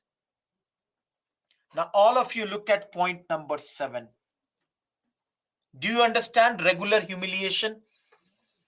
They would use words like, the words based on color, slangs, abuses. Racially, they would all the time abuse us because we have studied. The Britishers never believed we Indians were equivalent to them. I will teach you in the education chapter. Am I clear? Everyone, point number 7. Look at point number 6. Religious identity is in crisis. How is religious identity in crisis? Rohit Kumar has been told, Mr. Kumar, don't keep a beard. Rohit Kumar has been told, Mr. Kumar, don't have a tika on your forehead. Don't keep anything like this. All of you, don't you think people would be worried that they are trying to convert us into Christianity? The Sikh soldier, the Muslim soldier, the Hindu soldier, they all are worried at this point of time. Everyone, point 6 is clear or not? Well, Lord Mutiny, we will study Dinesh in the next lecture only. I am going to talk about that. Now come to point number 1. All of you, see here.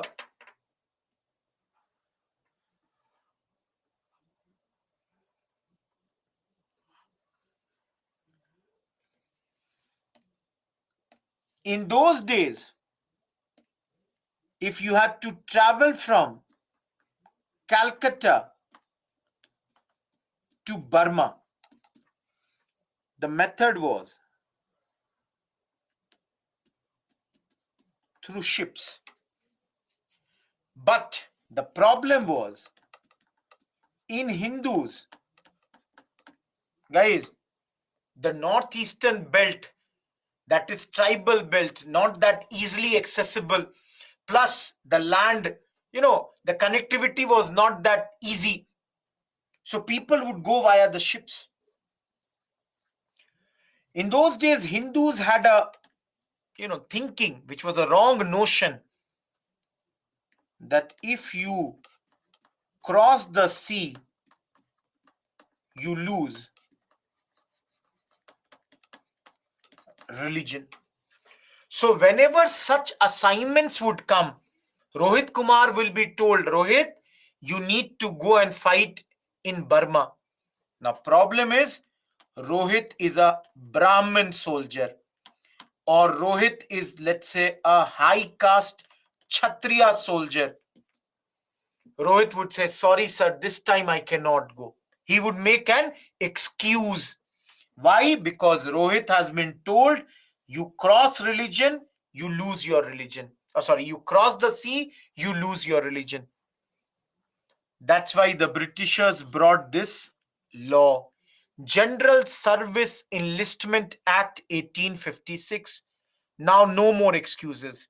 If you are told you have to go, you have to go. You cannot say that, sir, please, this time I will not go to Burma. Everyone, point 1 is clear. Now, when the British would force Rohit Kumar, no, Mr. Kumar, you have to go. What will Rohit do? Revolt. Let's participate in 1857 revolt. Every one of you clear? Now earlier, Rohit Kumar used to get bhatta. Bhatta is what? English allowance. Whenever Rohit Kumar used to go and work in foreign areas, he would get extra salary. 10 rupees salary, 5 rupees bhatta. Example. Now that bhatta has been stopped. All of you think Rohit Kumar will revolt or not? This is a very small part, very small salary. But for a poor man like me, that 5 rupees matter. Why have you stopped my salary? I want my money back, or I want my money. So Rohit Kumar did the revolt. Point number 5, Post Service Act of 1854. Roshan, I said bhatta is allowance. Post Service Act of 1854. Earlier, Rohit wrote a letter. The letter was sent to his home place, to his mother. This letter was free of cost. Now, when Rohit Kumar is writing a letter, Rohit Kumar has to pay money. Those who were there in last week's class, railway and telegraph, postal services, don't you remember? Postal services were costly in those days. One letter could take a man's 4 days salary. Every one of you, if you are a soldier, don't you think you would be unhappy because such a thing has been taken away from you? All of you tell me, will you be unhappy or not? Earlier letters would go free of cost. Now letters will not go free of cost. You are going to be angry at this point of time. Am I clear? Last but not the least, can anyone explain me peasant in uniform? Any one of you, please explain me point number 8.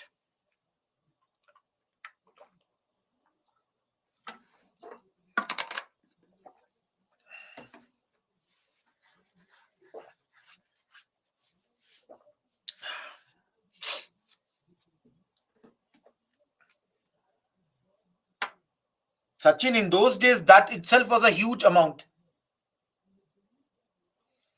All of you see here. This is a soldier. This is who? Rohit Kumar. He is wearing the uniform of a soldier, but inside, he is what? He is a peasant. He was a peasant in his village. He was not a professional soldier. So when the peasants in the villages, they got affected, invariably, the soldier also got affected. Please understand, I am basically a peasant in uniform. I am getting affected at this moment because the fellow peasants in my village are getting affected. Zamindar is taking my property. Don't you think I would also be stressed? Don't you think I would also be unhappy that how dare they? How did they do this? All of you, am I clear? Great. We are done with the... No, Dinesh, we are not talking about everyone, but there would be a lot of these things. No? We are done with the military points. Post Office Act, I told you, you will have to pay now. The soldiers who did not pay for writing letters early now would have to pay for their letters. Abhinav, I gave the example. You take up any peasant, any soldier. Ultimately, he came from which family? Peasant family. Ultimately, a soldier came from which family? Peasant. Now, if my family is in my village, if they are getting impacted by the zamindari issues, if their more taxes are being extracted, Don't you think I will get affected? Ultimately, I am a soldier. But then 9 months, my family, I am going back to that only. Ananya, did you hear the first point or not? Were you in the class for first point? Sagar, I've repeated the point fifth 2 times now. Sai Babu, peasant in simple word means farmer. Please don't ask the meaning of such words. At least, I'm not saying I'll not tell you, but better thing is look into the dictionary. Peasant is a very general term. Look at these 6 points. And I will not explain 1 and 2 because we have done that in the economic points. How many of you understand point number 3 on your own?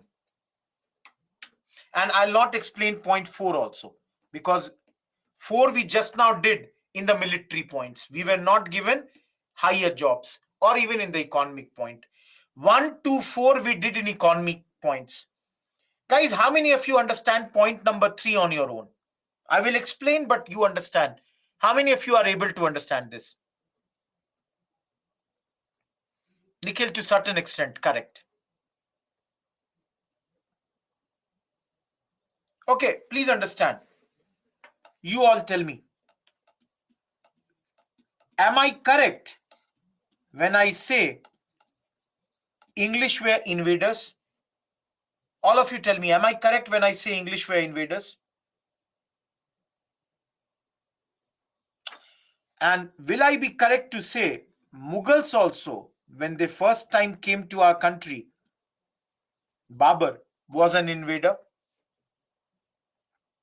They also invaded us. Go to the slave dynasties, the Khaljis, etc., etc. Can I say they were also invaders? They all came from outside. But the difference in them and the English is they all came here and settled in India. Whereas the English, they never ever settled in our country. All of you, do you believe that? Where does your queen sit? Queen Victoria, does she sit in Calcutta, Delhi, or does she sit in London? Where does your parliament is there? That's there in England. Where is your governor generals coming from? They are coming from outside. Where they go back? They go back to their own countries. They never made India their own. I'll tell you one thing. When we were studying, one teacher said, there are 2 ways of making anyone your own. What are the 2 methods?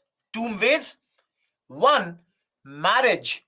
Another, sharing of food. Guys, marriage and sharing of food. All of you think we do marriages when we think the other family is equivalent to us. We can have relation with them. Mughals, did they not have Rajput? Did they not have matrimonial alliances with the Rajputs? All of you, tell me this. Do you remember? Mughals formed the matrimonial alliances. Guys, similarly, food. Those who have some idea about caste system in social issues, you will study. In caste system and all, food has a very different position. Many people would, those who are casteist in their mind, they would not share food. They would not like to eat the food from other people's plate. But when you share food, I'm eating with you, I will believe that you are equivalent to me. You will also believe me, I'm equivalent to you. The problem with British, they were never Indians. They always had this foreign and alien look. They were always seen as outsider. That's why there was always a feeling of absentee sovereignty at this point of time. Yes, Nikhil, you are correct. Everyone, am I clear with this third point? The British never ever, mingled with us. So they never ever became a part of us. We and the British always had a segregation. Am I clear here? Last week we studied famines. All of you, tell me, was that not the best example of misgovernance, bad governance? How is it possible that crores and crores, or let's forget crore, lakhs and lakhs of Indians, they died? So, don't you think that also becomes a point? Last but not the least, all of you, those who were there in the last week's class, see this line. Every native of Hindustan is corrupt. Cornwallis, even before knowing us, has already made an idea about us. This is prejudice. He is already thinking about us as corrupt fellows. All of you, are the 6 points clear to you or not? Every one of you, are these 6 points clear to you or not?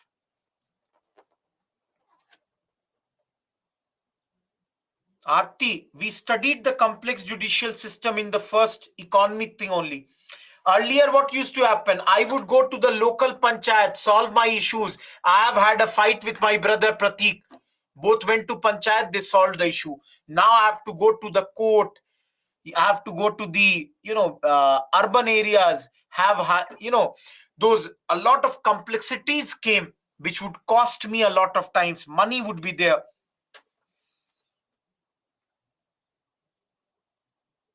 Yes, Lakshmi, that's the unfortunate aspect. Now, let me explain this here only.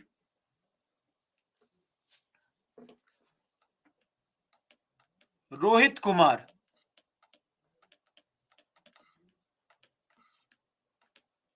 and let's say his son, whoever that might be.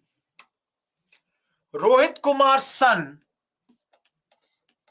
wants to convert from Hinduism to Christianity.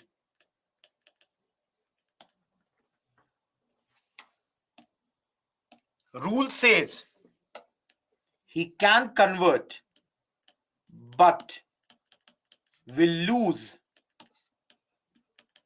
his right over Rohit Kumar's property. That means my son can convert to Christianity tomorrow, but then he will not be eligible to get the property of Rohit Kumar. Everyone, do you understand this point? All of you, do you understand this point? Now, guys, in order to facilitate this man's conversion from Hinduism to Christianity, they brought this act, law. Under this law, now even if my son is converting from Hinduism to Christianity, he will get his father's property.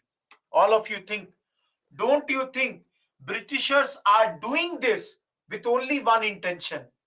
That people who want to convert and are not able to convert because they fear that they will lose the property, they will not fear now. They will invariably get the property also.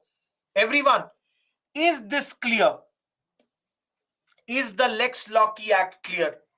Yes or no? Everyone, this act was very clearly a ploy by the Britishers to make the conversions easier. Now, Gulam, why people convert? Some people convert because maybe Rohit Kumar likes, let's say, Christianity much more than Hinduism. I read about Christianity and I feel, oh, great, great, great. Let me get converted. But many people also get converted because of the coercion. Somebody, forced Rohit Kumar to get converted. So either it might be of his own will or it might be because of the coercion. So the second thing is wrong. You cannot coerce, you cannot force someone. That is totally incorrect. Everyone, am I clear till here? Is point number one clear? So, all of you tell me, last week we studied point number two. Last week we studied abolition of sati. How can this be a cause of 1857? Or for that matter, last week only we studied Widow Remarriage Act 1856. All of you tell me, how can these be a cause of the 1857 revolt? How is it that these are absolutely, Prajwal is correct? Orthodox Hindus, they are saying, who are these Britishers? Why are they doing interference in my religious matter? Orthodox Hindus, they are angry at these Britishers because these Britishers are interfering in the customs of your Hindu people. Who are they that they are saying sati should not be done? Who are they that they are saying, oh, Widow Remarriage Act should be there? So Orthodox Hindus are very, very angry at this point of time. Am I clear? Everyone? Very simple. You all can see. I've already told you racial discrimination. I don't have to repeat this. Please look at this. Prejudice. They think about the Hindus, the English. They think Hindus are barbaric people. We have studied Hindus don't have culture, Hindus don't have civilization. Whereas they say Muslims are bigots, cruel, faithless. All of you, don't you think this is another best example of what? Prejudice. They have already thought that Indians don't have, or Hindus don't have any civilization of theirs. Indians or the Hindus don't have any culture of theirs. They are already saying this. This is wrong. This is absolutely incorrect.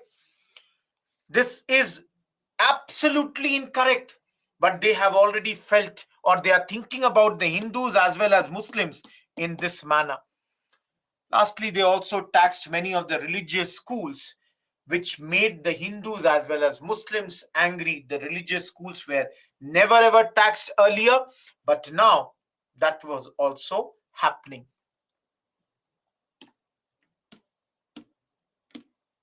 My question to you, all of you, very simple question.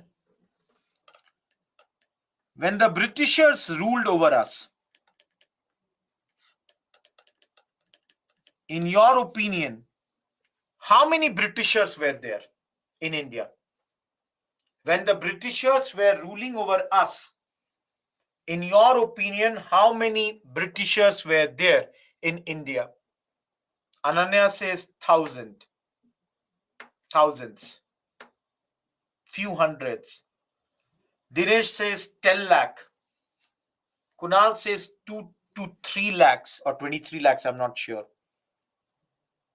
Guys, let's say at their peak, they were 2,50,000. Now tell me, how many Indians were there in those days? What was the population of India in those days? Different points, of course, there would be different population, yet a number. No, Dinesh, it would not be uncountable. Let's say 20 crore. Let's say 20 crore. All of you. No, Kunal, your number is absolutely incorrect. Tell me, how did 2,50,000 people rule over 20 crore people? How did they rule over us? 20 lakh, sorry, 2 50,000 people rule over 20 crore. I'll tell you.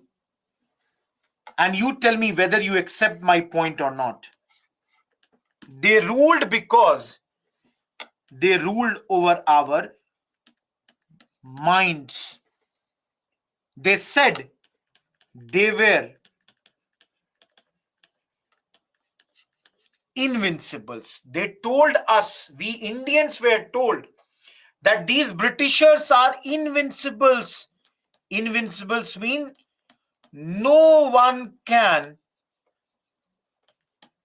defeat them. Everyone, do you accept this? Each one of you, do you accept this?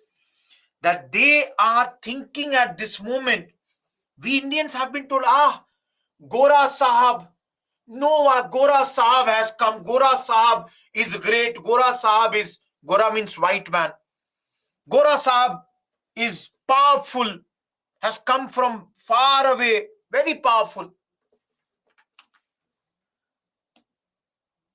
But there is a problem.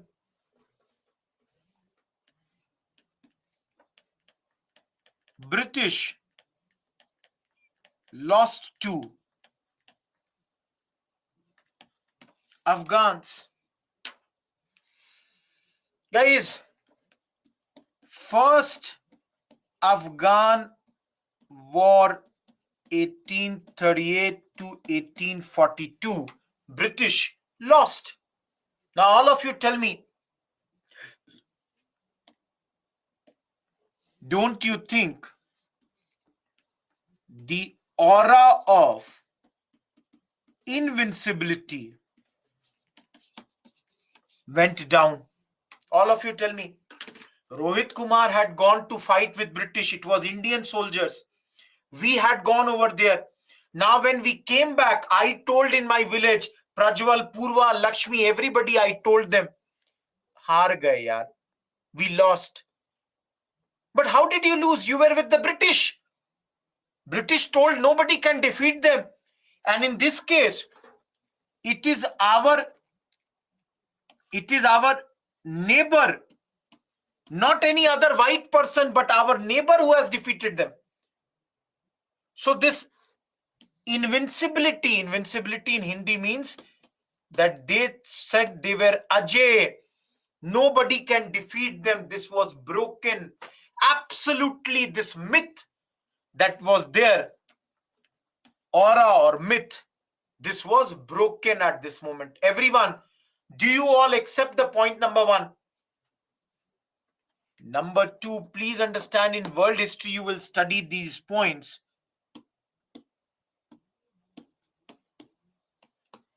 In Crimean Wars, last week we studied in Punjab Wars, and next chapter is where we will study the Santhal Rebellion.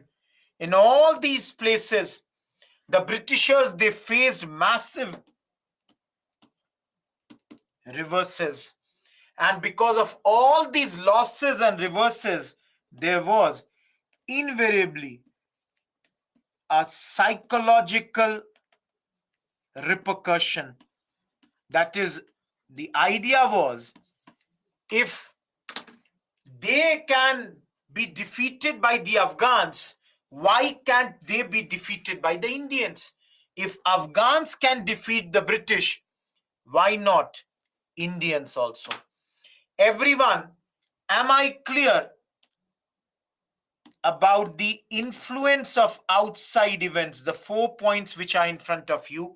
Crimean War you would study in your world history. Everyone, am I clear here? All of you who is there in this class, I hope I'm clear. And the last part of this immediate cause.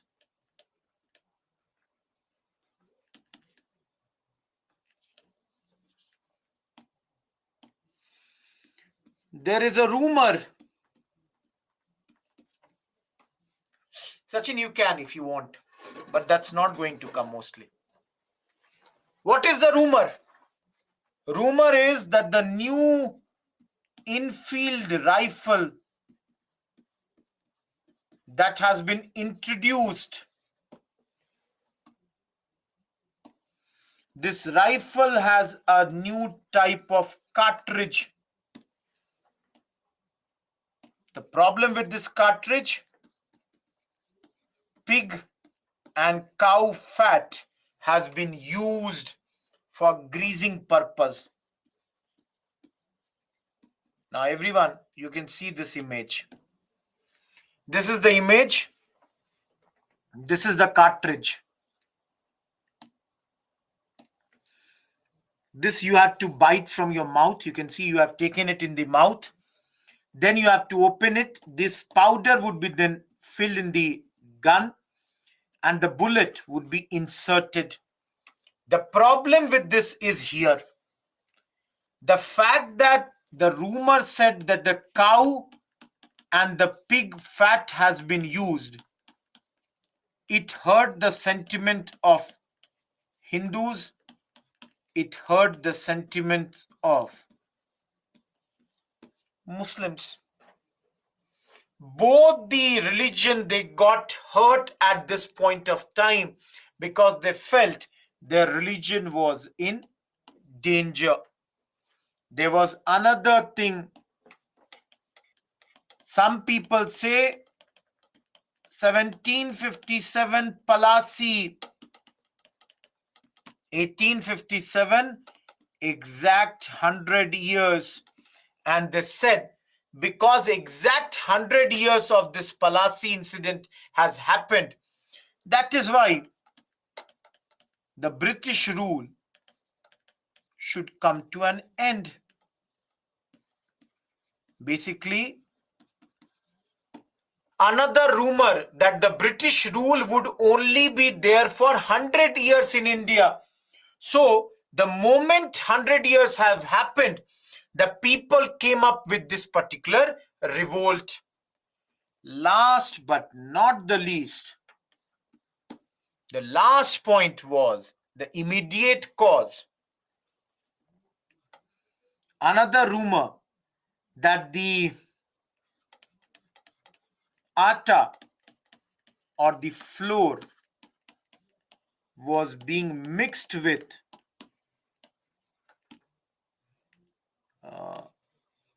bone dust. That was another rumor at this point of time. And this was three rumors which came up at this point of time. And all these became the immediate cause of the revolt of 1857, where you will see both Hindus as well as the Muslim sepoys would be actively participating. They both would actively participate at this point of time. Every one of you, I'm done with the first part of this revolt. Now I'll tell you one thing, Nikhil. There is a rumor, or not, there is a saying, by the time truth travels from one place to the another, lie has traveled half of the world. There is a saying. So that's the thing. Abhinav, rumor is that in atta, flour, the British are mixing the bone dust in order to basically hurt our religious sentiments. Each and every one of you who is there in this class, I hope I'm totally clear at this point of time.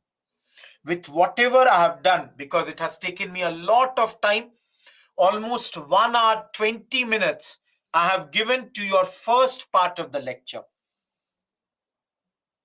No, Purva, that's a saying. By the time the truth travels from one person to the another, the lie has traveled half of the world. That's a saying. For the rumors, I'm using it. I will not be able to complete the second part before the break. But let's see here what is happening. 29th March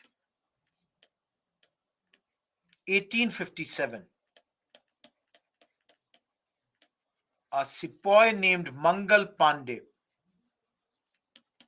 He belongs to 34th Native Infantry at a place called Barakpur. Barakpur is present-day Bengal. He refused to use this recently introduced cartridge. He said he's not going to use that. What did he do? Fired on his officer, and for this he was hanged later. Now guys, this is one part of the story. The next part was in Meerut, 10th May 1857. Revolt began in Meerut. They killed some of their officers, the British officers. And anyone from Meerut, guys, if anyone is from any place, please tell me. Anyone from Barakpur, Meerut? These soldiers, hanged means Sai Babu. Please understand, hanged means hanged, killed by giving, on the news. Great Manu. So Manu. From Meerut they moved to Delhi. Phansi ki saza. In one day they reached Delhi, and on 12th May 1857 Delhi was captured. Now in Delhi they appointed Bahadur Shah Zafar as the symbolic head. Bahadur Shah Zafar was appointed as the symbolic head. Symbolic means the actual power would be in the hands of the soldiers, but on the face of it, Bahadur Shah Zafar was the leader of this movement. Now, all of you, why only Zafar? Why not somebody else? Why Zafar? Why not somebody else? Absolutely, Rohit is correct. At least on the paper, he's the Mughal ruler. So, at least on paper, he is a Mughal ruler. So, symbolically only, this would show that, okay, the Mughals have started and everybody has to rally around them. Now, please understand, it is said that Bahadur Shah Zafar did not want to become a leader of this revolt, but then he was forced. He was forced at this point of time that please, you will have to lead us. There is no other way. You will have to lead us. And as I have said, civilians join at this point of time. There is a great amount of Hindu-Muslim unity at this point of time. There is a great amount of Hindu-Muslim unity. Guys, it is said wherever, for example, the revolt would be done, both the sides would respect each other's sentiments. Both the sides would respect each other's sentiments. Now, please understand, both Hindus as well as Muslims were equally affected by the British policies. So they came together at this point. And now, the revolt is there in Bundelkhand, Rohilkhand, Awadh, Bihar, Central India, Bengal, Punjab, and even in some areas of Rajasthan. Guys, in all these areas, the revolt has now begun. And in many places,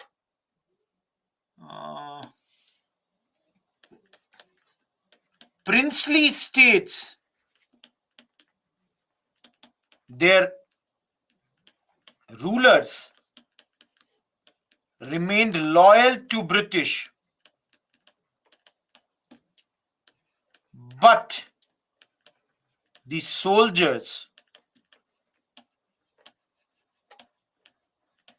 So in many places, what would happen is the people are loyal to the British, but then the soldiers would revolt. Example, let's say take off Holkars. In the case of Holkars, it is the people who revolted, even though the king was with the British at this point of time. Everyone, am I clear here? All of you, am I clear? Till this point, any doubt, anyone?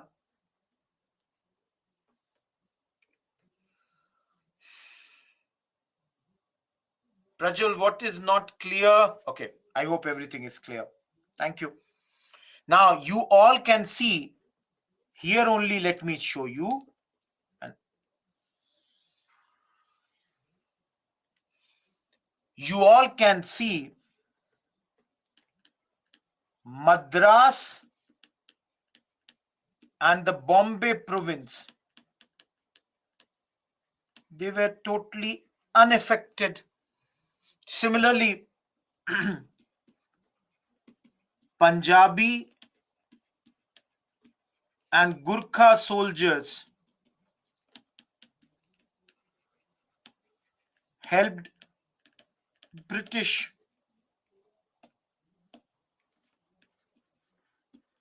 Kashmir, Nepal kings, they also helped the British. Last but not the least,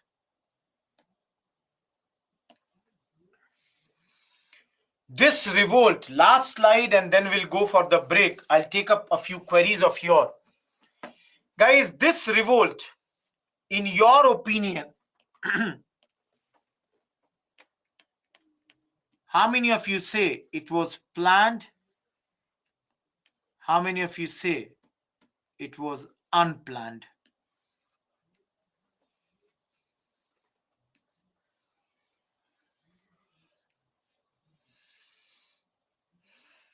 I can see almost 50-50. Half are saying it is planned, half are saying it is unplanned. Guys, some people say, those who say it was planned, their point is that 31st May 1857 was the day decided for this revolt. Their other point is, they say Nana Sahib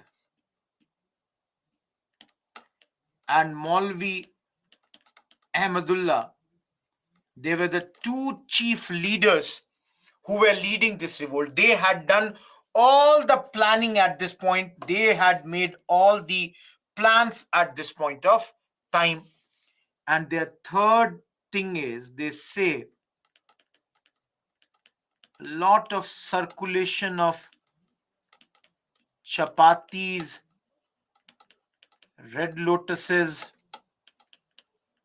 and the propaganda by sannyasis,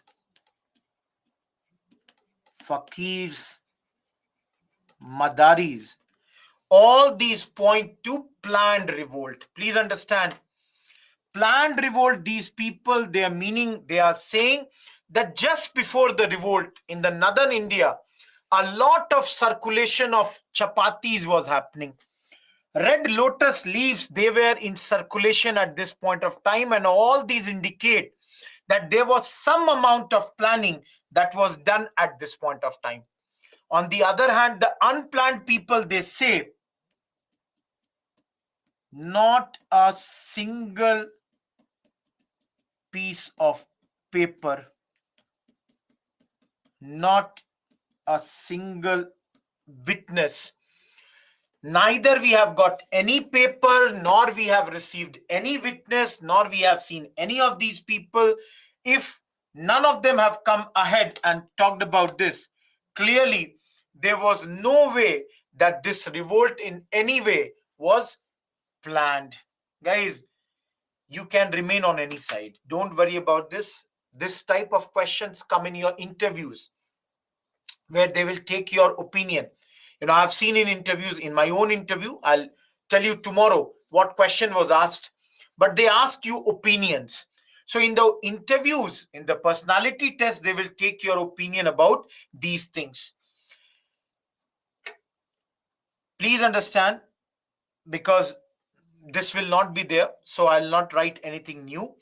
After the break, when we come back, now it is 2:53 right now. Next 7 minutes, I will take your questions. 3 to 3:40, there will be break.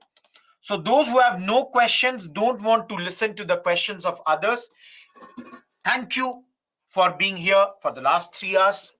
We'll meet after the break again. Very important chapter. This will continue. 1857's failure, analysis, results, all those we have to discuss after the break. In the meantime, anyone having any question, and I'll also start the calling feature. So if you have the questions with regards to your calls also, you can ask me over there. Thank you, guys. Those who have no questions, for the next 40-45 minutes, just take a break. Mentally switch yourself off for the next 4 hours. Don't think about anything else. Absolutely don't think about anything else. Please, Roshan, ask that question in your polity class, not here. Not the correct place for that. Mentally recharge yourself for the next round of classes. Okay, let me see. Let me switch on this.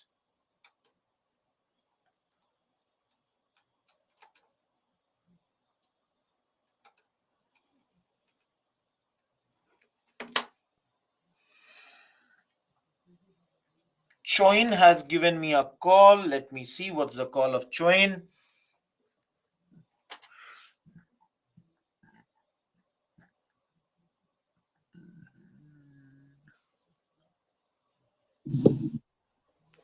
Good evening. Good afternoon, sir. Afternoon, Choin. Your name is Choin? Join Muskan. My name is Muskan. It comes as Choin. I don't know why. Please tell me. Surname is Join. Please tell me, Muskan. What's your question? Batter of daughter marriage. I didn't understand, sir.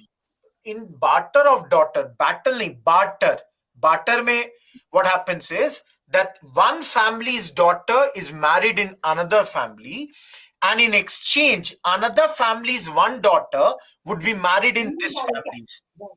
Getting my point, Muskan? Yes, sir. So that's the barter of daughter that we are talking about, which was opposed by the Sikh religious gurus in those days. Okay. Thank you, sir. Thank you, Muskan.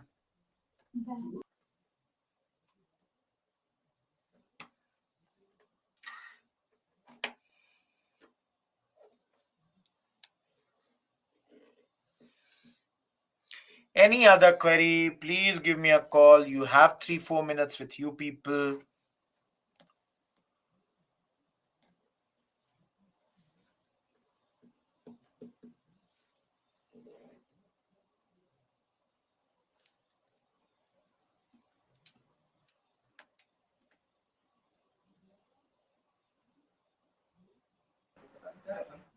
Hello, Hi, Sachin. Hi, good Sachin. afternoon, sir. Afternoon. Sir, Tell me, sir, man. tell me about the role of Maulvi Ahmadullah in 1857 revolt. We will we will talk about that in the next part, Sachin. We have not gone into that portion. Okay, I have not talked about role of any people right now. okay, okay, So, anyways, we'll talk about all these people, na, like Tante Tope, your Nana Sahib, Rani Lakshmi Bai, all these people. Slightly, I'll tell you. okay. So his name was appeared on message group. That's why I understand. I understand. Not a I. problem. But we'll talk about that because we are in the middle of that portion. And right now it doesn't make sense because most of the people have gone for the break. Okay, sir. So, anyways, I'll have to tell that So after the break. I thought I missed Okay. the topic, so I have asked you. No, no, no, no, no, no, no, no issues. No issues, Okay, sir. thank you. Thank you, Thank you, man. sir. Thank you.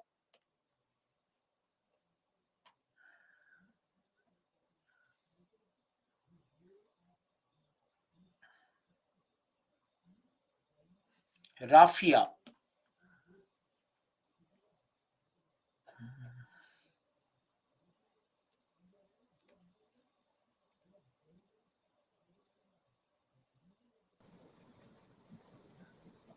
Hello, Hi, Rafia.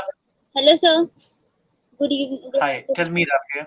Good afternoon. हाँ Tell me. Sir actually जब आप वो मोहम्मद शाह जफर के बारे में बता रहे थे ना so that time I was miss the class so can you explain it again for that What Mughal exactly? about the Mughal decline because that time I was not attended the class. You are asking about the decline of Mughals. Yeah. Uh, Rafia, frankly, that's a topic of almost 1 hour. Not possible that I can explain you in 1 minute. Okay. There are multiple causes of the decline of Mughals, Okay. like the responsibility on Aurangzeb, his policies, his military policies, his religious policies, of course, the weak successors, the decline in nobility, the factions in nobility, the peasant revolts, the arrival of or the invaders like Nadir Shah Okay. and the northwest, the attackers which came from those areas.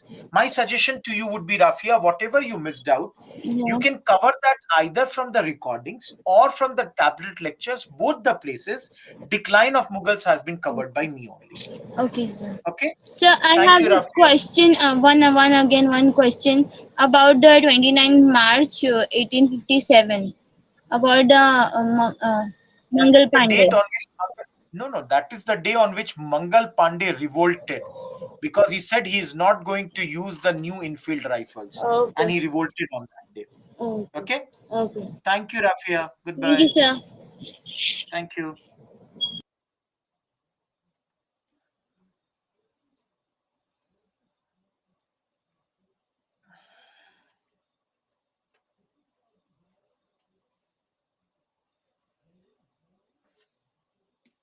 Aarti has given me a call. Let's take the call of Aarti. Hello, sir. Good afternoon. Hi, Aarti. Afternoon. Sir, Tell I me. have a doubt that in immediate cause, you told that there was 100-year completed for British rule. That point didn't understand. Aarti, there was a rumor, there was a feeling amongst the people that the British rule, whenever it started, the idea was that it would end after 100 years. Because the British rule began in 1757, some people thought that now it has become 1857, 100 years is done. So, invariably, we can start the revolt and end the British rule at this point of time. Okay, sir. Thank you. Thank you, Aarti. I don't have any other queries, guys. So please go for the break at this point of time. Let's meet exactly at 3:40. Goodbye. Thank you.